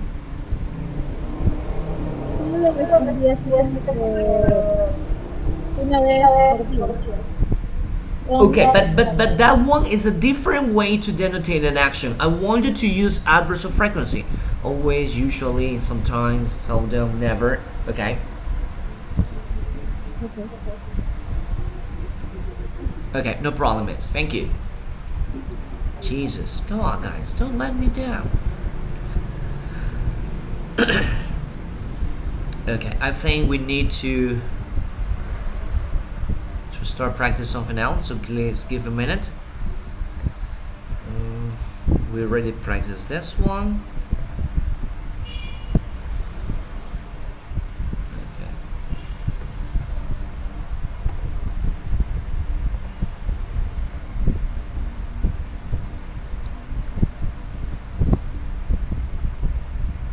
Before break time, let me share my screen again. Sorry. Ok, antes del break time vamos a ver algo relacionado más a lo que es el adverbio de frecuencia. Sus cuadernos, por favor, vamos a lo importante. Como usted observa, aquí tenemos una vez más un adverbio de frecuencia que es always, ¿ok? Pero si yo les digo, por favor, ubíqueme un verbo de acción, usted me dice, aquí no hay un verbo de acción, no está ni el verbo saltar, ni caminar, ni reír, ni beber, ni nadar, ni dormir, no hay nada. ¿Qué verbo está ahí? Jugar. No, ahí no hay ni un verbo jugar. Is. Muy bien. Entonces aquí sucede algo interesante con los adverbios de frecuencia cuando se complementa con el verbo to be. El verbo to be sabemos que en presente se desglosa o se compone de 3 palabras que son is, are y am. Okay. Aquí tenemos el ejemplo del verbo to be utilizando is. Jeff is always dirty. Now, take a look.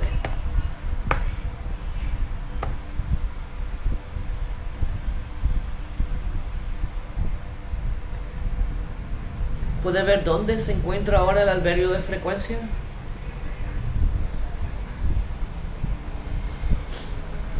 Después Al final. Ok, muy bien. Aquí es diferente. Los adverbios de frecuencia los vamos a ubicar después del verbo to be, sea is, are o am. La forma del adverbio de frecuencia con el verbo to be es diferente a las anteriores. Con el verbo to be, el adverbio de frecuencia va después. Como usted observa, tenemos is always, puede ser también is usually, is often, is sometimes, is seldom, is rarely, or is never. In other words, siempre los adverbios de frecuencia después del verbo to be. Okay? Is or are, and then you work with the adverbs of frequency. Don't forget. ¿Qué sucede con los demás verbos que no son el verbo to be? Observe dónde está ahora el adverbio de frecuencia.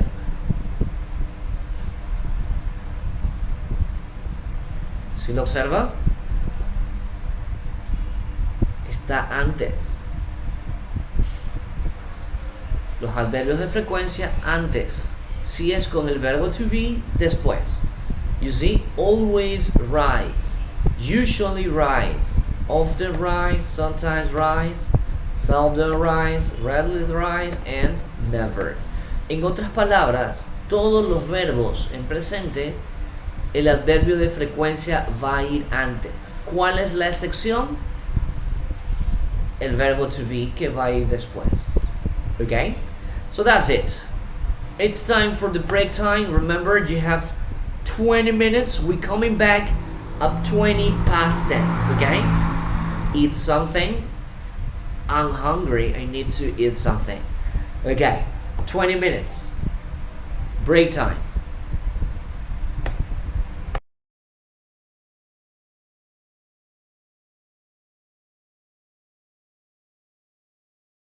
Receso 20 minutos.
We are about to start. Please, everyone, once again, start the cameras. Come on, guys. We have 1 hour and 30 minutes. We can do it.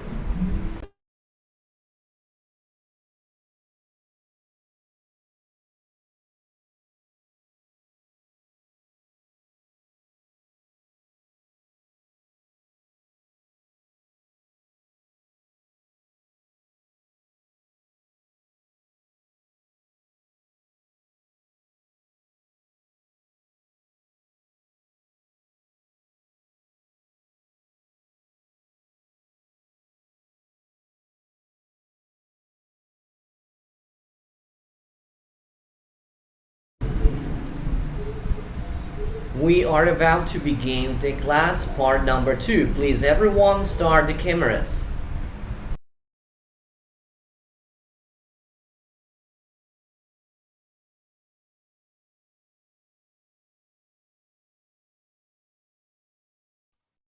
Tengo un problema con la cámara, mister, porque se me pone lento cuando la enciendo.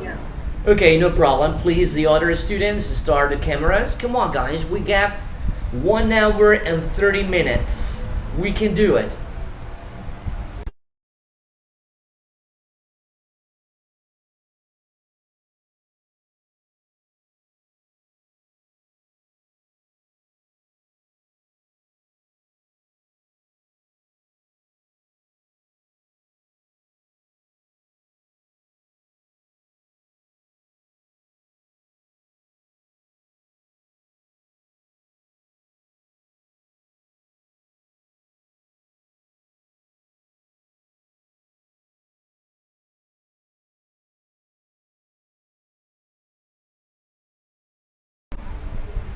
Okay, I think we need to start the part number 2. Unfortunately, I see some student has already left.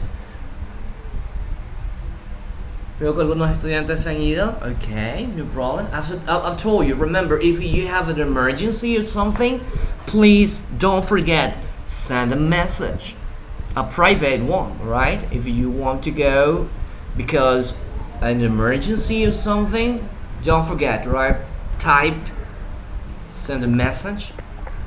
Don't go without say anything. Alright?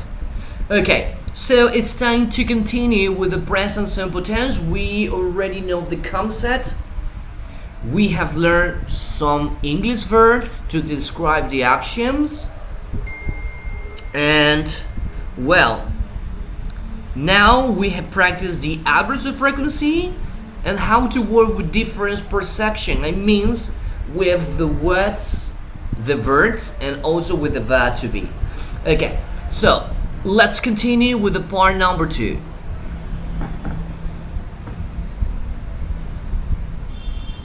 So you tell me if you see the PowerPoint presentation.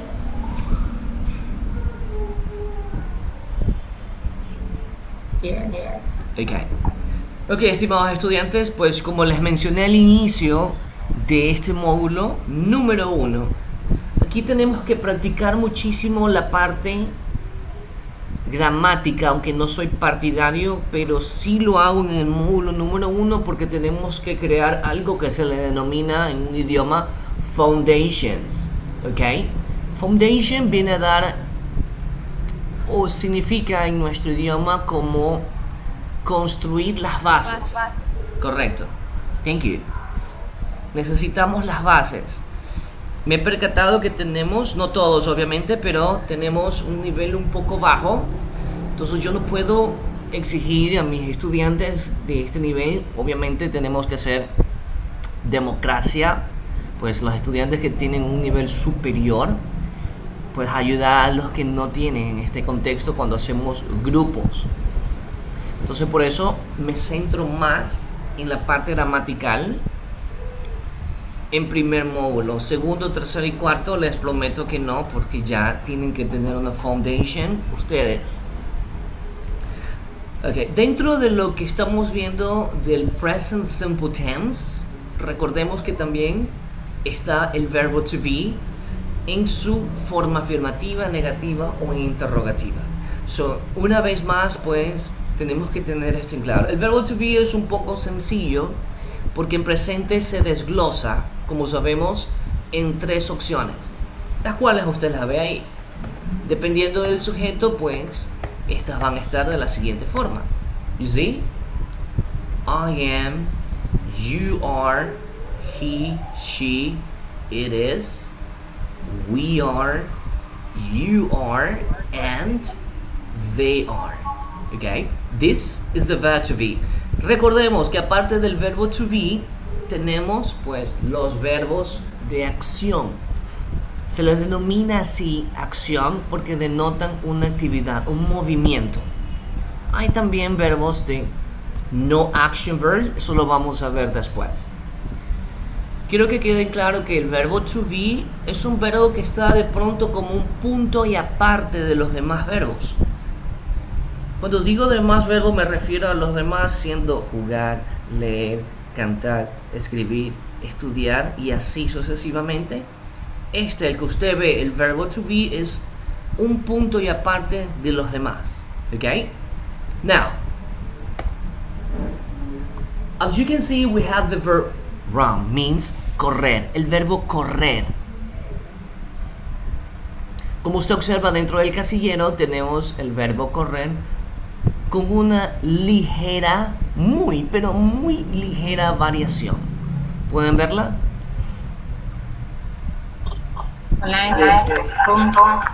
Correct, the letter S. ¿Qué significa? Que nos vamos a centrar ahora en algo que se le denomina terceras personas, que en inglés es third person, terceras personas. Okay? That is called the third person. Entonces se preguntará, teacher, ¿y qué es eso de las terceras personas? Pues es cuando hablamos de alguien, cuando usted está con su compañera o su amiga o algún familiar, y comienzan a conversar, ¿verdad? Pero no hablan ni de usted ni de la otra persona con la que está conversando, ¿verdad? Están hablando de alguien más. ¿Ok? A eso se le denomina terceras personas. Estamos hablando de él o de ella. También se le incluye el pronombre neutro para cosas o animales. Eso es tercera persona, que en inglés es he, she, or it. He, she, or it. So these 3 words are the third person. Terceras personas. Cuando combinamos verbos con terceras personas, pues surge una regla. A esta regla se le denomina spelling rules third person. Spelling rules, ¿ok? Hay una regla para las terceras personas cuando las combinamos con verbos. Y esa es la que usted acabó de ver en la PowerPoint presentation. ¿Ok? Take a look. Number 1, I run. Corro. Como usted observa, no hay variación, tanto en primera persona como en segunda persona. Yo, tú. I run, you run. Pero ¿qué sucede cuando trabajamos las terceras personas? Terceras personas, recordemos, son él, ella o el neutro, eso. Aquí surge la variación o la regla que vamos a aprender, que es aumentarle un sufijo al verbo. Esto no quiere decir que lo vamos a pluralizar. Tengan en cuenta eso. Un verbo no se puede pluralizar. Es parte de las reglas de este idioma. Cuando expresamos una acción que no es nuestra, sino que le pertenece a alguien más, para decir, mi papá corre por las mañanas todos los días.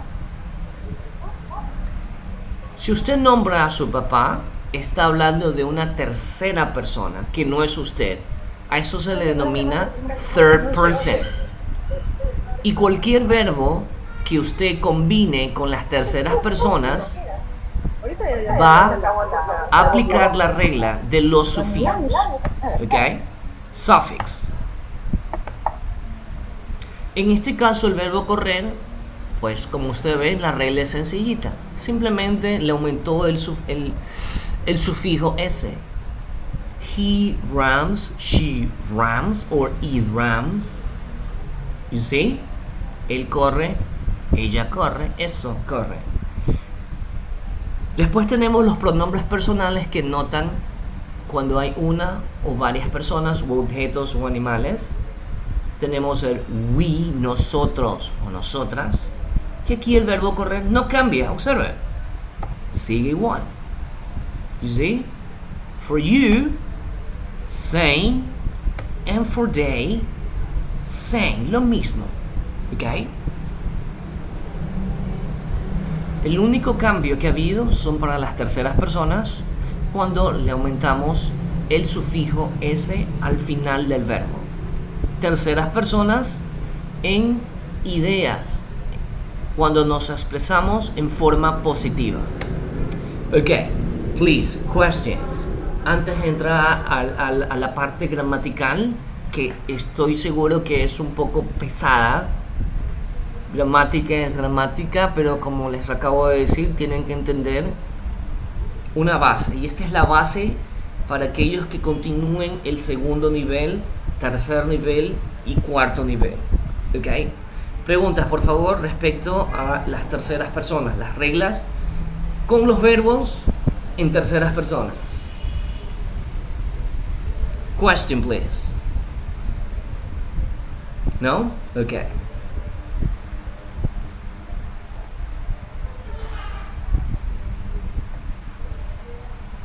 Una vez más, aquí tenemos ahora el verbo cantar. Usted observa que tiene una pequeña modificación ese verbo, que es aumentarle el sufijo. En este caso, la letra S al verbo cantar. Same thing, lo mismo. I sing, you sing, he, she, it sings, and we sing, you and they sing. Todas estos ejemplos están en forma afirmativa. Una vez más, en las terceras personas, usted observa el sufijo en el verbo cantar. He, she, and it. So we have the verb sing, and we add the suffix letter S. Period. Ok, entramos ahora sí a las reglas. ¿De qué manera vamos nosotros a aumentar el sufijo en el verbo cuando estemos con las terceras personas? Let's practice. The first part says, the form of the verb depends on the subject. La forma del verbo va a depender del sujeto. Si hablamos en primera persona, yo, tú, nosotros, ustedes, ellos, el verbo no va a cambiar, va a ser igual. For example, you, I, we, and they. And these are the verbs. Aquí tenemos los verbos. Tenemos el verbo correr, el verbo cantar, el verbo reírse y el verbo saltar. Para estos cuatro sujetos, el verbo no cambia. I run, you sing, we laugh, they jump. ¿Qué sucede en las terceras personas en afirmativo?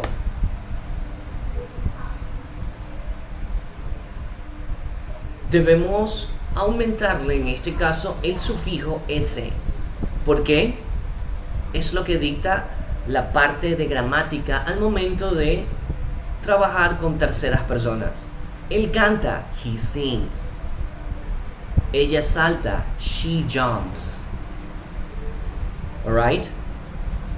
Let's continue. Be careful.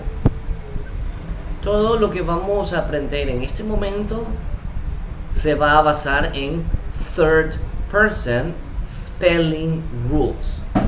Alright? Here we go.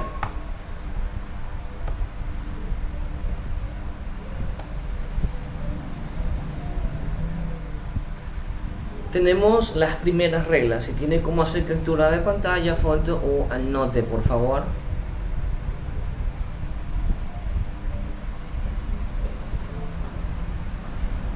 Cuando hablamos de verbos que terminen en o, verbos que terminen en ch, verbos que terminan en sh, doble s, s, x o z, si el sujeto es tercera persona, él, ella, mi papá, mi mamá, mi hermana, mi hermano, el docente, el profesor, mi amigo, mi amiga, la secretaria, el doctor, todos estos sujetos que acabo de mencionar son terceras personas. Si nosotros expresamos una idea en present simple y mi sujeto es terceras personas, tengo que tener en cuenta la primera regla.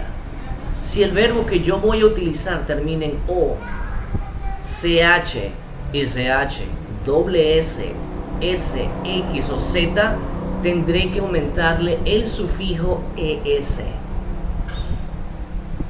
¿Ok? Tenemos un ejemplo, tenemos el martillo y aquí tenemos el verbo fix, el verbo arreglar. Así se escribe el verbo fix. Si yo quiero dar mi opinión o quiero describir algo en una tercera persona, como por ejemplo, mi papá arregla sillas y mesas. Usted está expresando un sujeto en tercera persona al decir mi padre. En inglés sería my father fixes chairs and tables. Alright?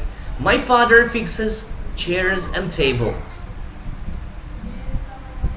Tenemos otro verbo, go, termina en on si expresamos una idea en terceras personas, como por ejemplo, my sister, mi hermana, tercera persona, automáticamente. My sister goes to work by car. Next one, wish. El verbo desear. Como usted observa, este verbo termina en sh. Si expreso mi opinión en tercera persona, tendré que aumentarle a ese verbo mi sufijo es. For example, you can say, my friend wishes a car for her birthday. My friend wishes. And the last one, buzz. Tenemos un verbo que termina en z. Si yo expreso o utilizo ese verbo con un sujeto en terceras personas, tendré que aplicarle el sufijo es. Esta es la regla número 1 de aquellos verbos que terminan, repito, en o, ch, sh, ws, s, x o z. Esta regla se va a aplicar. Regla 1 se le aplica si el sujeto o lo que usted está expresando o describiendo está en tercera persona, en forma afirmativa. Rule number 2. Regla 2.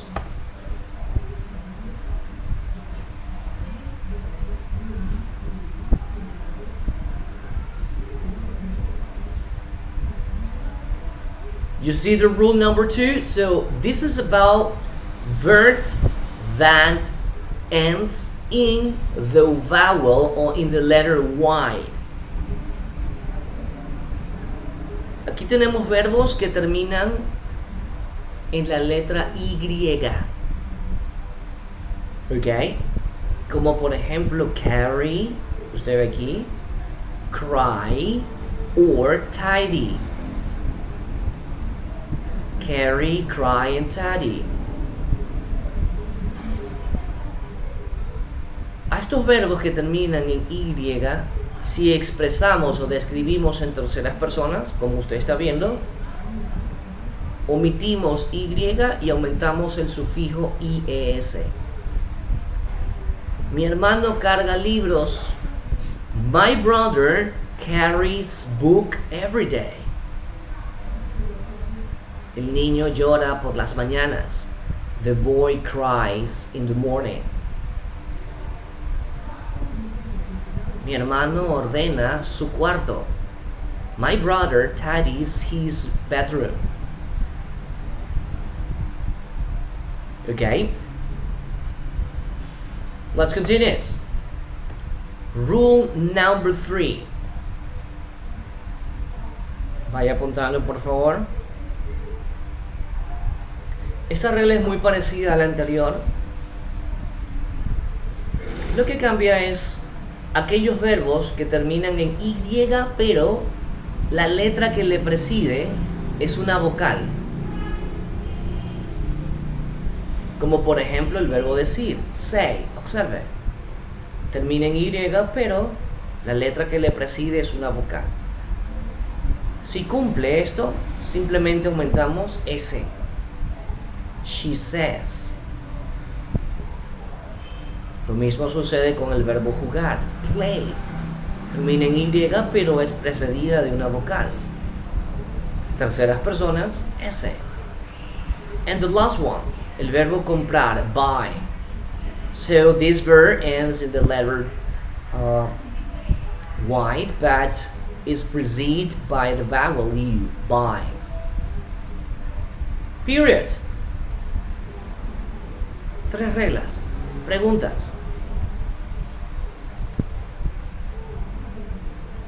No, No questions. Ok, recordemos, por favor. Terceras personas. Él, ella, eso. Papá, mamá, secretaria. Siempre cuando hablemos en singular de alguien o de algo que no es o no nos referimos pues a nuestras personas. Terceras personas. Three person. Aplicamos la regla que acabamos de ver. 3. 3 rules. Third person spelling rules. ¿Ok? Estas reglas solamente las vamos a aplicar cuando nuestra idea de lo que describimos o hablamos esté en positivo. Positive. Yo juego, I play. Mi hermano juega, my brother plays.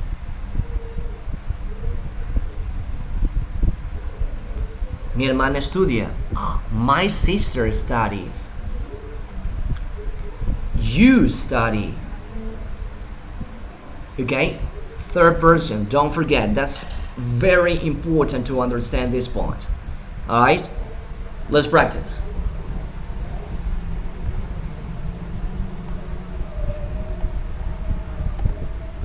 Okay, I want you to read the 3 different sentences and you tell me if the sentences are correct or incorrect. La primera incorrecta. Yes, the first one is incorrect. Let's check it out. Muy bien. Number 2, correct. And incorrect. Very good. Ok, entonces necesitamos analizar. Recordemos que solamente si el sujeto es tercera persona, aplicamos los sufijos. En este caso, la primera es I, no representa nada de terceras personas, no debería tener ese el verbo. La segunda oración, pues, está correcta. She, third person, so we add the letter S. And the last sentence, the subject is they, but the verb jump has an S, so that is incorrect. Alright, good. Let me stop this for a while. It is time to practice. Please give a minute.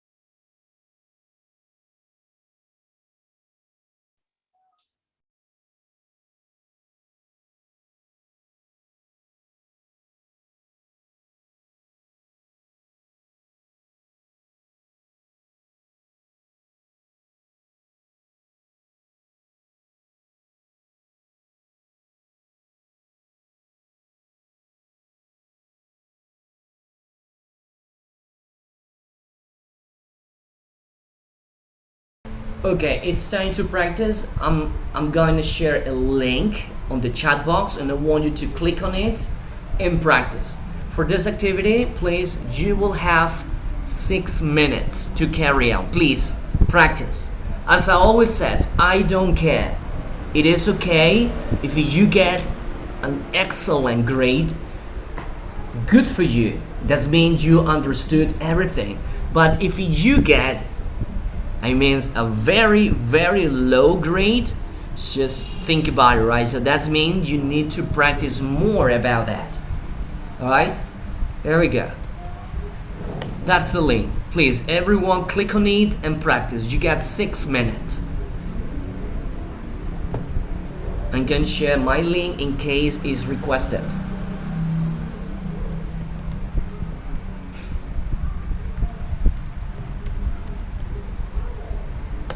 Do it, please. 6 minutes.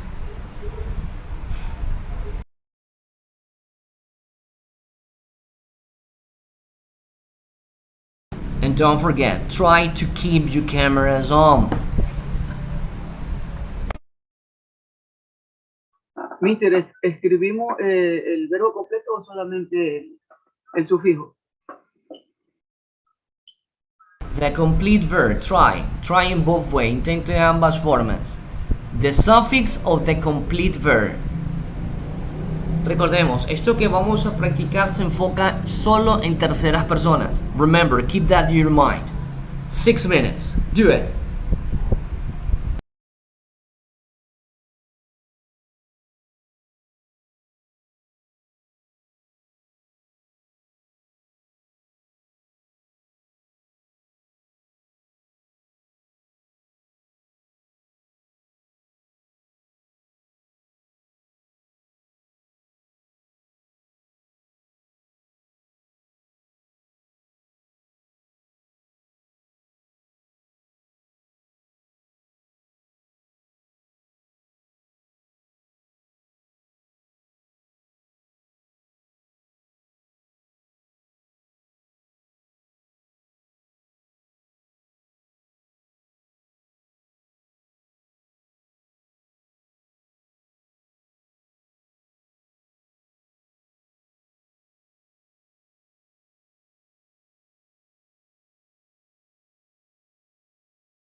3 minutes. Come on, guys.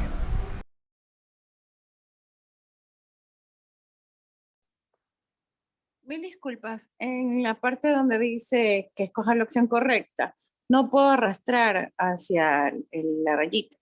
Really? Let me check. Let me check.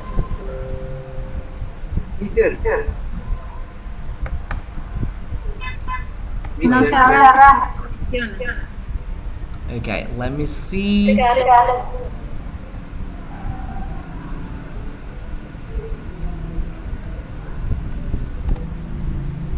Okay, in the part number 2, you don't need to drag. No necesitas arrastrar. Just click on it.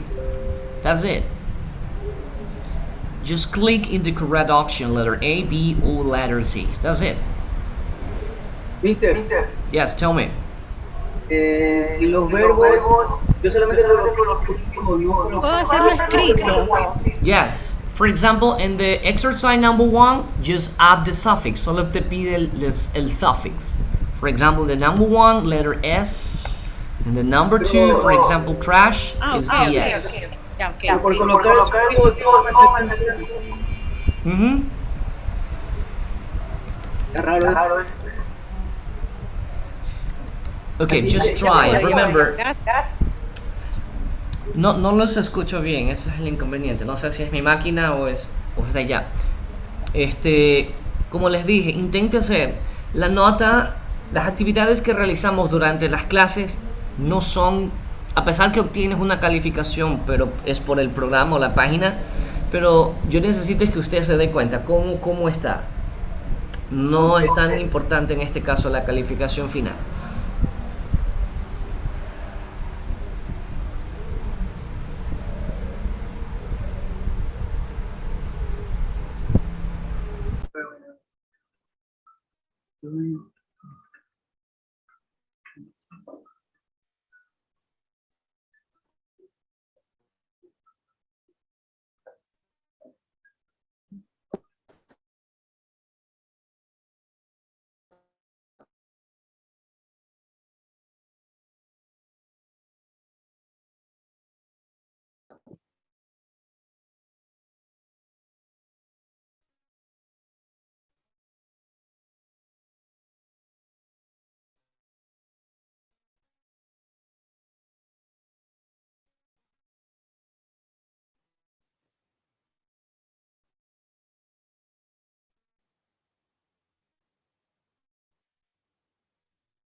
Okay, now okay, let me see.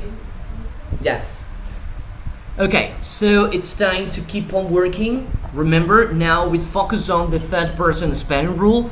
It is very important you understand that you need to add different suffixes when you express something, when you describe something, but the subject is third person. All right? Let me share my screen again. There you go. Ok, vamos una vez más pues a repasar las reglas. Importante esta parte. Listen please. Listen. There are some verbs that we only add the suffix letter S, like this one. You see it? These are some verbs that we add just the suffix S. You see? A este grupo de verbos, que es la mayoría de los que tenemos en inglés, simplemente le aumentamos la letra S. Recuerden, solo cuando describimos o emitimos una idea, comentario, pensamiento, en donde el sujeto sea tercera persona y lo hagamos de una manera o de una estructura positiva. El verbo correr, llover, scrub, que es fregar, pero no fregar de molestar, sino de limpiar, and love, el verbo amar. So we have the letter S. Ok, tenemos más verbos como este que usted ve aquí, donde simplemente aumentamos el sufijo S, just the letter S. Alright? Perfect. Here we go. Ahora, aquí tenemos la segunda regla, que son aquellos verbos que terminan en SH, como el verbo push. Then we have watch. Then we have miss, tax, okay, so we have SH, CH, WS, or the letter X. We add, in this case, the suffix ES. Okay, so don't forget, third person spelling rules. Then we have another rule for those verbs that ends in the letter Y, but they're preceded by the letter is a consonant. Aquí hay que tener cuidado, por favor, aquellos verbos que terminan en Y, pero es precedida de una consonante, como dry, el verbo secar. Termina en Y, pero esta letra es precedida de una consonante.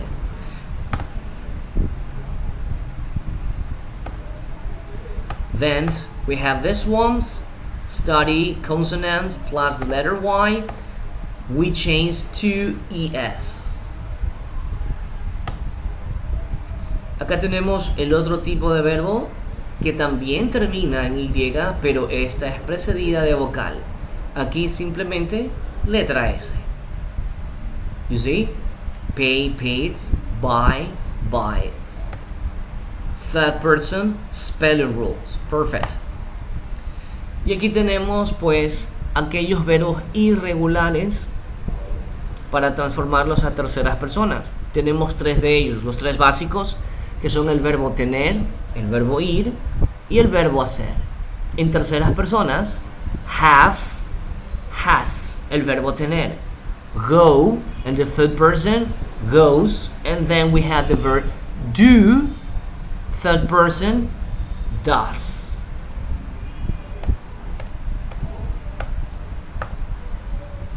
Okay, let me stop this for a while. Now, you tell me, you have any question? Okay, Miss Peralta, no problem, thank you. You have a question?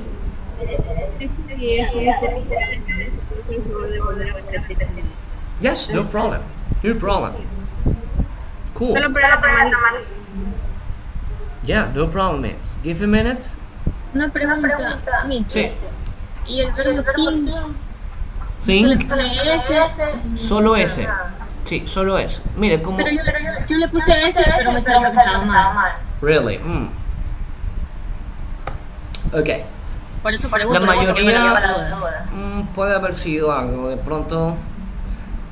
pronto algo lo puse en mayúscula y minúscula. Me olvidé de desactivar ese detalle para que no tome en consideración mayúsculas o minúsculas. No, está escrito normal. Really? Ok. La voy a chequear. Entonces, la mayoría de los verbos, yo voy con usted, Miss Peralta, no hay problema. La mayoría de los verbos, casi la gran mayoría, simplemente le aumentamos S. Y ahí tenemos las otras reglas restantes. De pronto usted dirá, ¿y la regla para los que le aumentamos S nada más? No hay. Tenemos que diferenciar entre el sufijo ES, que son para aquellos verbos que terminen en CH, SH, WS o X. Sé que son reglas y es tedioso, sí, pero recuerde que esto es primer nivel. Necesitamos aprender eso. No podemos seguir a un segundo nivel sin saber del por qué van esas reglas. Al final de este o en el segundo nivel, pues ya tenemos que ustedes, junto a su docente, pues aplicar ya esto en ejercicios ya de speaking o de writing. En segundo nivel, ya el docente de segundo nivel o la docente que le va a tocar ya no debería tocar ese tema de las terceras personas. Usted ya lo está aprendiendo aquí. Ok, ahora vamos viendo de nuevo una vez más, Miss Peralta, las reglas. So please give a minute. No problem. Se me apagó la computadora y no pude iniciar el meeting que estábamos haciendo. Quiero recuperar pero no puedo. Hay bastante ruido donde usted está, Miss. ¿Podría escribirme, por favor? Escucho bastante ruido en el fondo.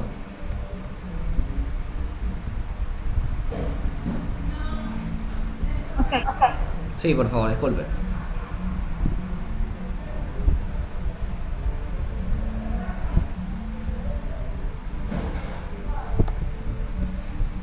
Ok, vamos a ver esto un poco rápido porque necesitamos avanzar.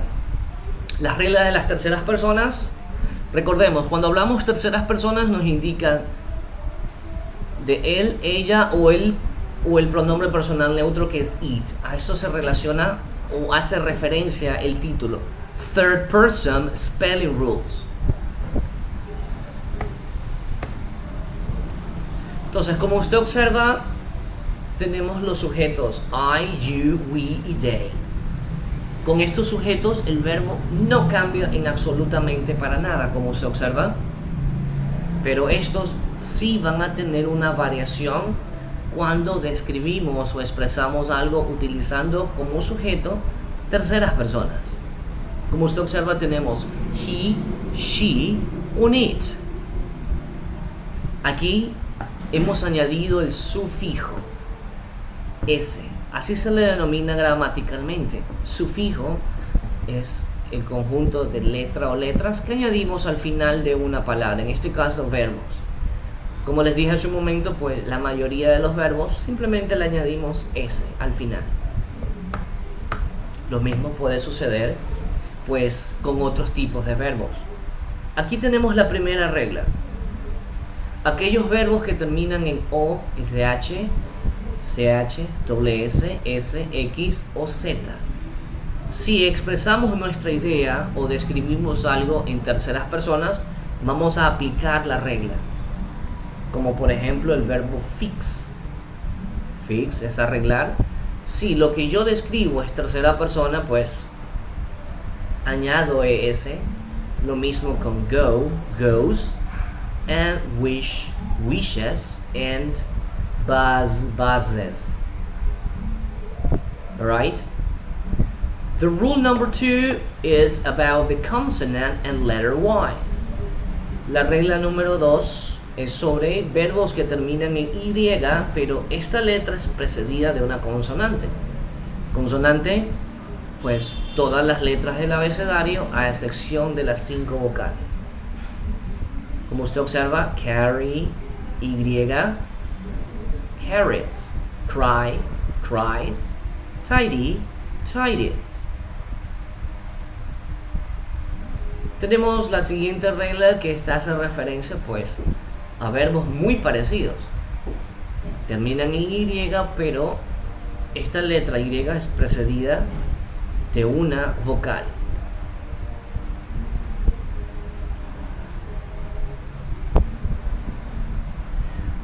Oh, okay, miss. Are you already understand, Miss Antonia? No problem. I'm going to share the link for you. Please, give a minute. Ok, cuando el verbo termina en Y, pero esta letra es precedida de una vocal, S, nada más.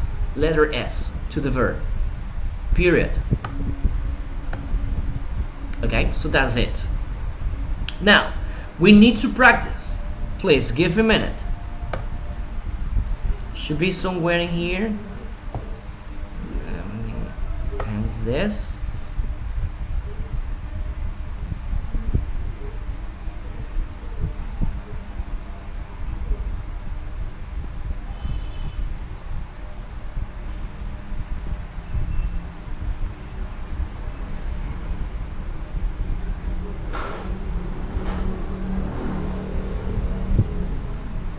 Please give a minute. Come on.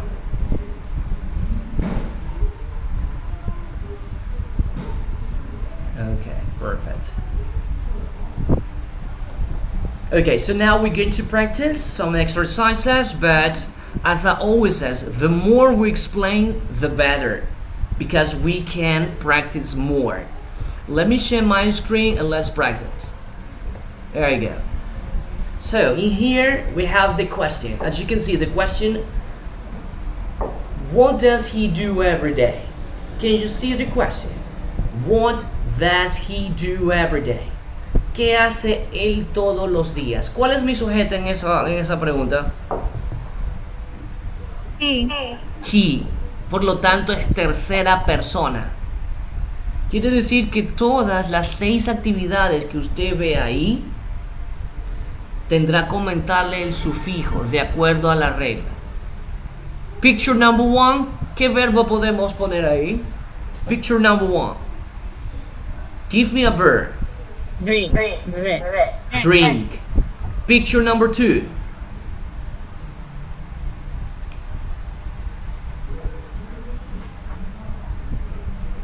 Dime un verbo para la imagen 2. ¿Qué acción puede hacer con esa imagen? Drive. Correct. Drive, el verbo conducir. Picture number 3.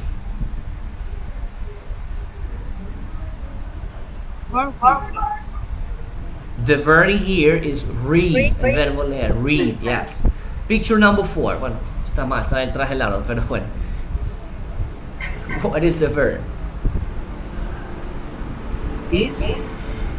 Excuse me, can you repeat? Is. Hide. Oh. Okay, it's up to you. For me, it would be the verb walk or go for a walk. Caminar, pasear en el parque. Okay, picture number 5.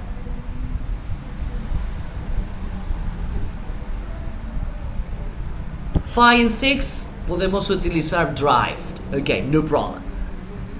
Yo quiero que usted me haga una oración por cada una de las imágenes. Tercera persona, porque es él. Ok. Adicional a eso, me les va a incluir la hora que usted ve ahí. Él toma café a las 6 de la mañana. Él conduce el auto a las 7.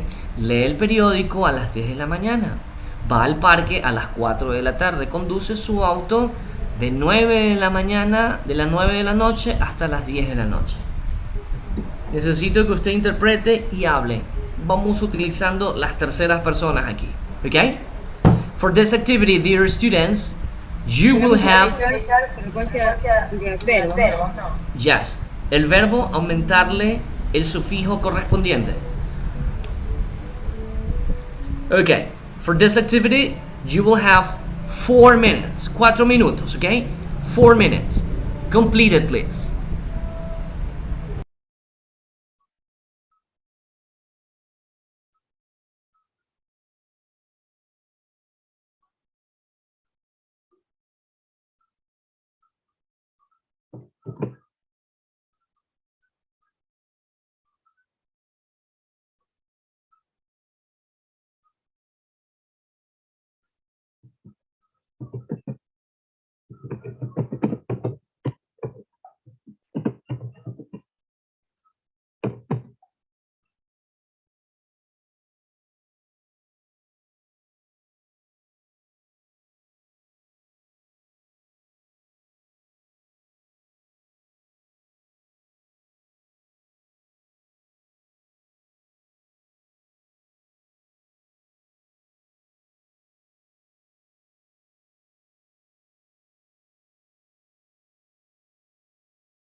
Disculpe, mister, en la cuarta imagen, el de las 4 de la tarde, ¿qué se le podría poner?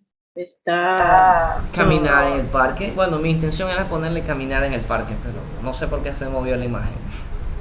Yes. Okay, no problem.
Mister, una pregunta. En la Yes.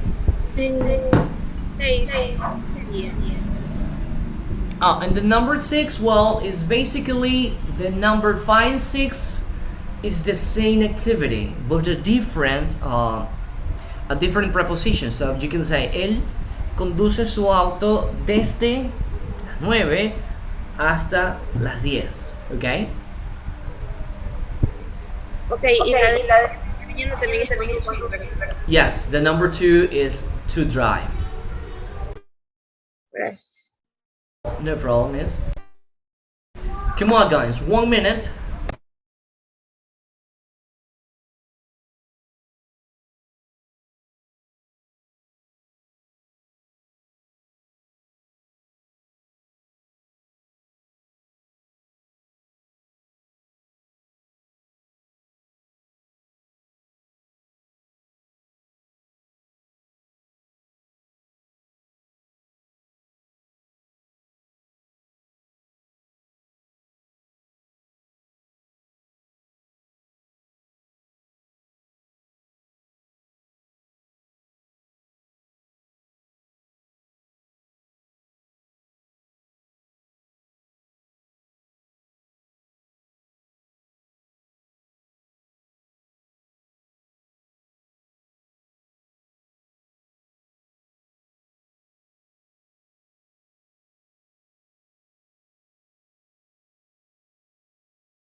Quickly, guys.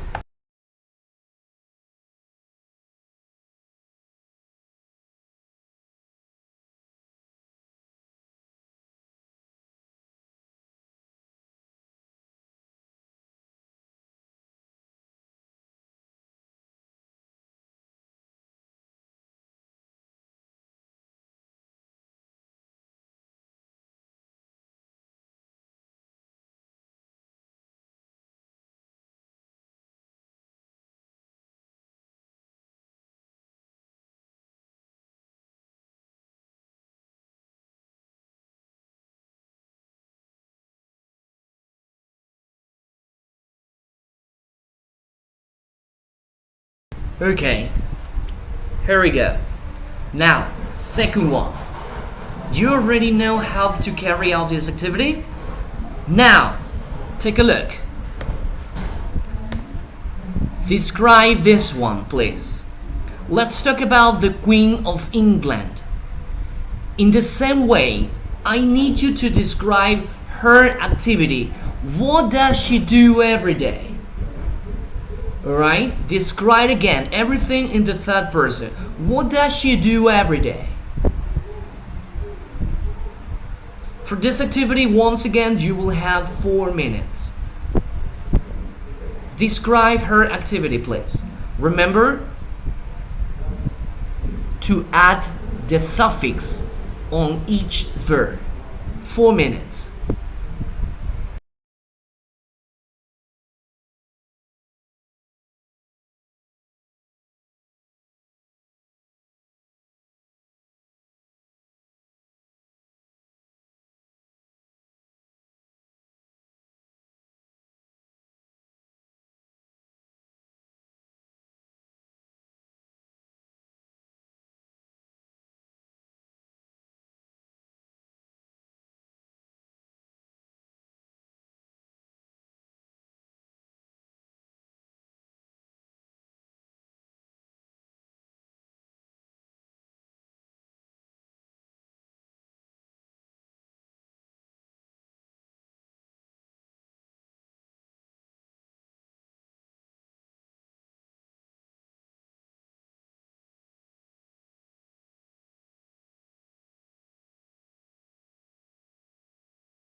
2 minutes.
Disculpe, mister, ¿qué representa la cuarta imagen?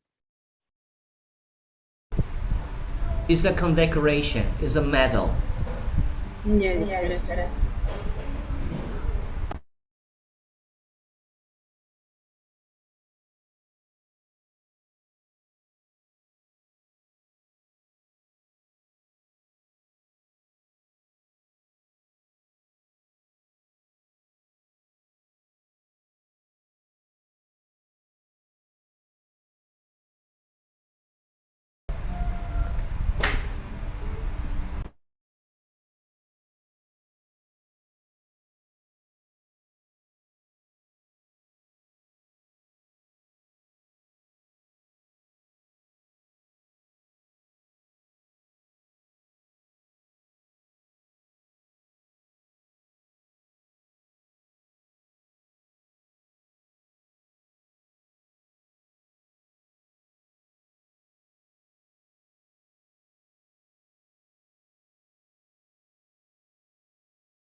Okay, I think it's time to start the activity.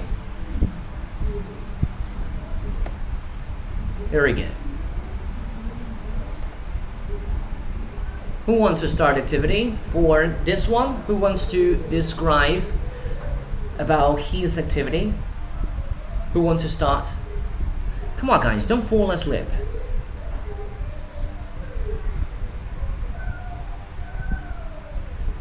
No one. Can't believe it. Come on, guys, I just want you to speak. That's it. Okay, go ahead. Thank you.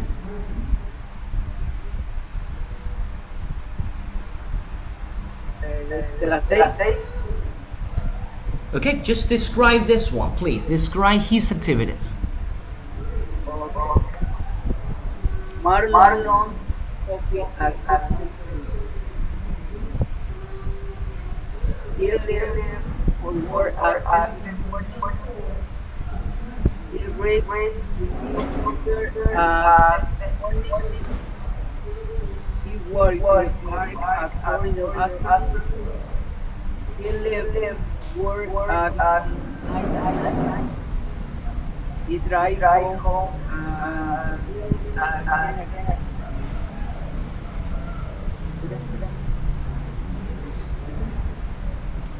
Well, actually, I have no idea if it's my computer, but I can barely hear you. But no problem, thank you. We have another volunteers. Thank you, Mayra, Caileros, and Lucas. Can you please again describe the complete activities? He usually drinks coffee at 6 in the morning. Mm-hmm. He usually drives every day at 7 in the morning. Okay, what else? He always the newspaper at 10 in the morning. Okay. They usually walk down the street at 4 in the afternoon.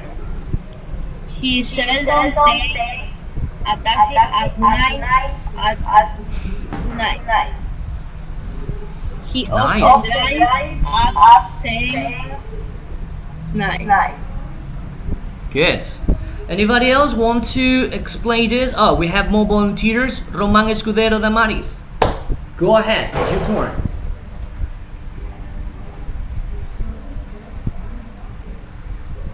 Hello, can you hear me?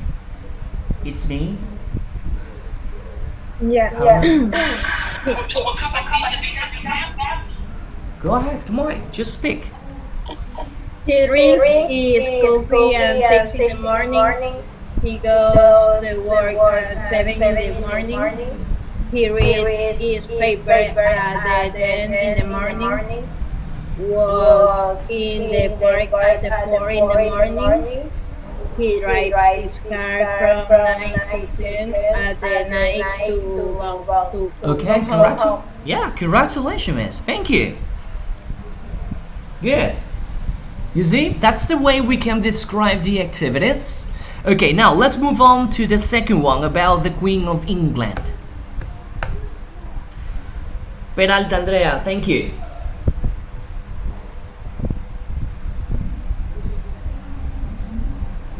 The queen read the newspaper at 8 o'clock. The queen for a walk in the park at 9 a.m. Mm-hmm. The queen feeds her dog at 8 a.m. The queen awards a medal at 4 a.m. The queen rides a horse at 5 p.m. The queen watches at 7 p.m. Okay, fantastic. Wow, good. Thank you. I appreciate it. That was nice. Believe me. Thank you. Both of you. Good English. Okay, well, you tell me, you have any question about this one? I mean the third person spelling rules. Any question? Yeah, I got a question. You tell me. Excuse me? Profesor, Mm-hmm. lo que pasa es que usted me iba a ayudar con el examen que se dio la semana pasada. Oh, yes. Mm-hmm. Mira, después de esta clase no voy a tener disponibilidad. ¿Te parece hoy por la... no sé?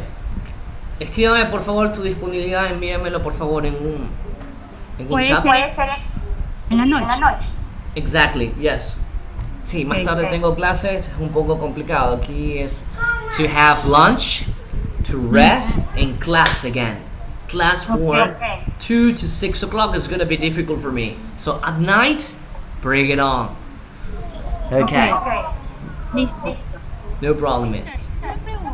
Yes, you tell me. Excuse me? ¿Nos van a dar el primer? No yet. Todavía no, este módulo no termina. Ah, Yo para dar el promedio final necesito tomar, todavía nos falta. Ok, no puedo dar el promedio final aún. Si han visto el horario, ¿cuándo termina este módulo? en abril. Yes. Ok, entonces al final yo les doy el módulo, obviamente es todo lo que hemos visto, tanto actividades de la plataforma, todavía voy a seguir subiendo. En primer nivel no está completo, o no pongo todo el sílabo, comúnmente no lo hago en primer nivel, no me gusta porque necesito ir explicando. A medida que voy explicando voy subiendo el material para que lo vayan desarrollando, ¿ok? Pero sí, todavía nos falta mucho tiempo.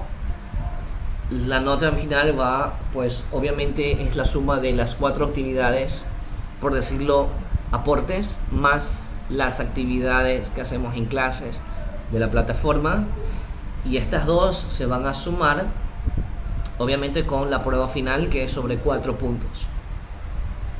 La prueba final es examen final. No se olviden que tomo muy en cuenta la asistencia a aquellos estudiantes que de una u otra forma, como dije, cuando iniciamos siempre la parte 2, pues me doy cuenta que hay estudiantes que desaparecen, se van. Ok.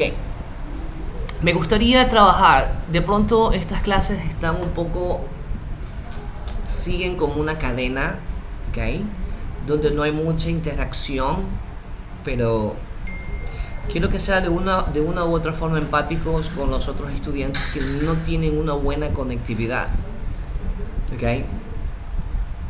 Cuando recién iniciamos, te cuento una anécdota rapidito, iniciamos esto de la modalidad a través de Zoom, pues hay muchos recursos en la internet, muchas formas de interactuar, pero nos hace falta tener pues una plataforma que soporte. En este caso tenemos muchas páginas, está Kahoot, Quizzes, okay, Mentimeters, pero me pongo a veces del lado de los estudiantes que no tienen una buena conexión para trabajar esto.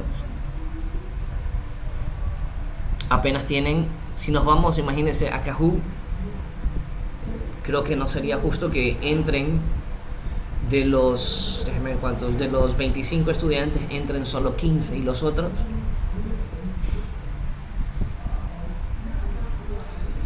O hago una actividad de pronto en Padlet. En Padlet demanda muchos datos. Entonces, si alguien de ustedes no tiene pues una conectividad fija, que sea un Wi-Fi, un router donde le suministre datos constante, pues va a tener problemas. Inclusive aquí me he dado cuenta que salen y vuelven a ingresar, salen y vuelven a ingresar. Pues de mi parte, pues les pido disculpas, sé que hay muchos recursos, lo tengo yo muy claro de cómo trabajar, pero necesitamos ser de una u otra forma empáticos a aquellos que tienen dificultad de conectividad. Okay, no puedo dejar de pronto casi a la mitad de mis estudiantes que no pueden ingresar de una u otra forma. Yo espero no caer de pronto en creerles que de pronto sí o tal vez se hacen. No, profesor, no tengo cómo entrar, tengo problemas, yo trabajo desde mi celular, no tengo computadora. Primer nivel, ok, está bien, pero ya en segundo, en especial si van conmigo tercero, cuarto nivel, pues tendrán que utilizar sí bastantes recursos, porque ahí sí vamos a necesitar estas plataformas, por lo menos este primer nivel, y quiero que también entienda la parte, repito, la empatía hacia los demás que no tienen pues un recurso muy amplio como los podrían tener algunos de ustedes, de ingresar a diferentes fuentes. Se me quedan casi la mitad de los estudiantes no participan cuando hago o activo una actividad. Espero que sepan comprender eso. Por eso es que estoy activando casi la misma secuencia. Drive, PowerPoint Presentation, Drive, PowerPoint Presentation, y lo que se utiliza es Live Worksheets. No utiliza tantos datos. Okay? Hope you understand. Okay, so let's continue. The last part, la última parte. Ok, esto es mi objetivo final, que yo deseo para este primer nivel. Esto. Y usted me lo tendrá que... Esa fue la actividad que hicimos al principio, la primera clase. Exactly. Les muestro. Esta es la actividad que yo deseo al final que ustedes produzcan, pero hablándola.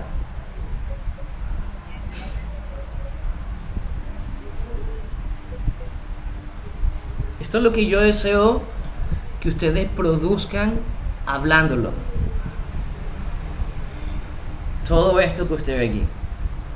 Esto está plagado de puras actividades, no es nada de otro mundo. Como siempre les digo a mis estudiantes, no invente sus actividades. Si usted duerme todo el día, póngale, duermo todo el día, pues. O trabajo todo el día, trabajo todo el día. Escucho música 6 horas al día, ponga. Yo no estoy aquí para jugar sus actividades, yo quiero es que hable. Primer nivel, como hemos visto, es bastante gramática porque necesito presentarla tal como es, pero mi finalidad es esta de aquí. Esto es present simple tense. Este es present simple tense. Aquí está hablando él de lo que hace a diario, habla de terceras personas, pero al final es más en sí, de sus actividades diarias, de todo lo que hace, como usted observa. Aquí tenemos conectores que lo vamos a aprender. Hace un momento nosotros hicimos esto. Perdón que me... Acabamos de hacer esta parte de aquí, permítanme por favor. Ok, this part. Me salté esta parte. Ok, esta es la actividad que acabamos de hacer. Pero como ustedes se dieron cuenta, la hicimos de manera bruta, sin un conector, sino simplemente describiendo actividad por actividad. Ok, podemos hacerlo pero utilizando conectores. Esos conectores es lo que vamos a aprender en la próxima clase. Y debemos llegar aquí, a lo que acabamos de presentarle, a esto. A esto de aquí. Una desventaja como docente es que yo no sé si cuando llegue el día que usted me va a describir esto, lo va a hacer leyendo, no sé dónde va a usted poner el papelito, porque yo no voy a ver, obviamente no tengo ojos para ver eso, o realmente lo va a hablar sin ver nada o sin leer nada. Ok, ya depende de ustedes, pero este es mi objetivo. Lo que vamos a hacer ahora es lo siguiente. Como estamos trabajando terceras personas, esto sí va a ser una actividad calificada que me lo van a enviar a mi correo. Lo vamos a hacer, si usted tiene una computadora, muy bien. Si no la tiene, pues como hubiéramos trabajado en presencial con su cuaderno. Como usted ve, todo este párrafo está plagado de actividades que hace esta persona. Mr. Miller. Pero lo está hablando en primera persona. Como usted observa, primera persona. Yo dice. Yo. ¿Se ve? Yo. I. Once again. I. Lo que yo deseo es que usted cambie. Muy fácil, ¿verdad? Todo este párrafo a terceras personas. Y que vaya poniendo atención a los conectores. Algo que vamos a ver la próxima semana. Se los indico. Este es un conector first que indica la actividad 1. Cómo vamos a desglosar las actividades y utilizar estos conectores para transformar oraciones en párrafos. Aquí tenemos uno que es first. De ahí comienza a describir todo lo que él hace en primer lugar. Okay? You see? All of this. Tenemos más conectores. After. You see? Este es otro conector. Tenemos el conector then. Y acá tenemos finally. Es lo mismo que acabamos de hacer describiendo las actividades de la reina y del señor, pero lo hicimos con oraciones sueltas, sin ningún conector. Eran oraciones independientes. Acá la vamos a hacer dependiente y la vamos a unir con conectores y formar párrafos. Okay? So, obviously, for this activity, dear student, this is going to be the last one. We have just 20 minutes, and I want you to switch this paragraph or all this activity from first person to third person. Vamos a transformar esto que está en primera persona a terceras personas. ¿Ok? ¿Cuál va a ser el sujeto? Aquí está. Mr. Miller. Este va a ser mi sujeto. Mr. Miller. Les ayudo. Aquí está I am. Pero si es Mr. Miller, el verbo to be ya no va a ser Mr. Miller am. It should be different. Mr. Miller is. Mr. Miller is an English teacher. Aquí cambia, usted puede poner he o repetir Mr. Miller y aquí está el verbo. ¿Cuál es la tercera? Perdón, ¿cuál es la forma en terceras personas del verbo tener? Pues debería tener su apunte. Has, correct. Y continúa todo esto de aquí cambiando en terceras personas, poniendo atención en el verbo to be y los verbos con sus diferentes sufijos. ¿Ok? A excepción de una parte que es esta de aquí, que habla de otras personas. ¿Ok? So, dear student, for this activity, you will have 12 minutes. 12 minutos, ¿ok? Don't forget, I need you. Yes, right now. This is activity for today class. I need you to. Excuse me? Que si no me va a enviar ese archivo. Okay, no problem.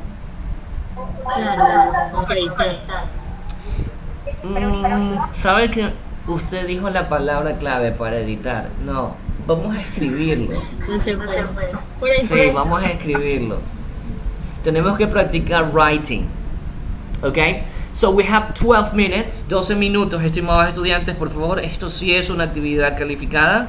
Vamos a poner en práctica, lo que hemos aprendido el día de hoy sobre las terceras personas. ¿Ok? Vamos a cambiar de primera a terceras personas, poniendo atención en el verbo to be y los sufijos en los verbos. ¿Ok? For this activity, 12 minutes. Do it, please.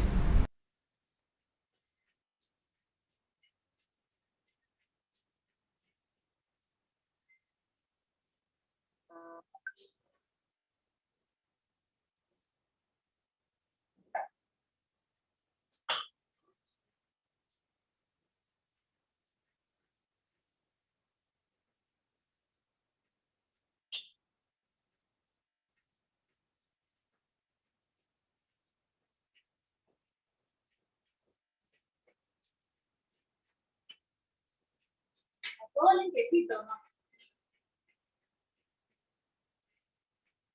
Me voy, se fue, me voy.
Quickly, guys, you get 8 minutes left.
3 minutes left.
Okay, dear students, I think time is up.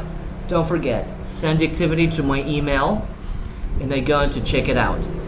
Please remember, try to be on time in the class. Yes, tell me.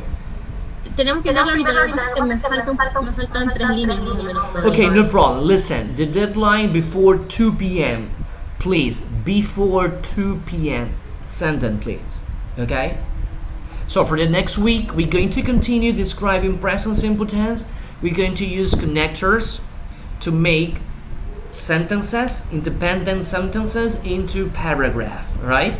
So that's it for today, dear students. Thank you very much for having me. And I'll see you the next week. If you have any question, requests, idea, complaints, please send a private message on our group on Telegram. That's it. Okay, goodbye. Take care. Have a great weekend. Goodbye. Bye.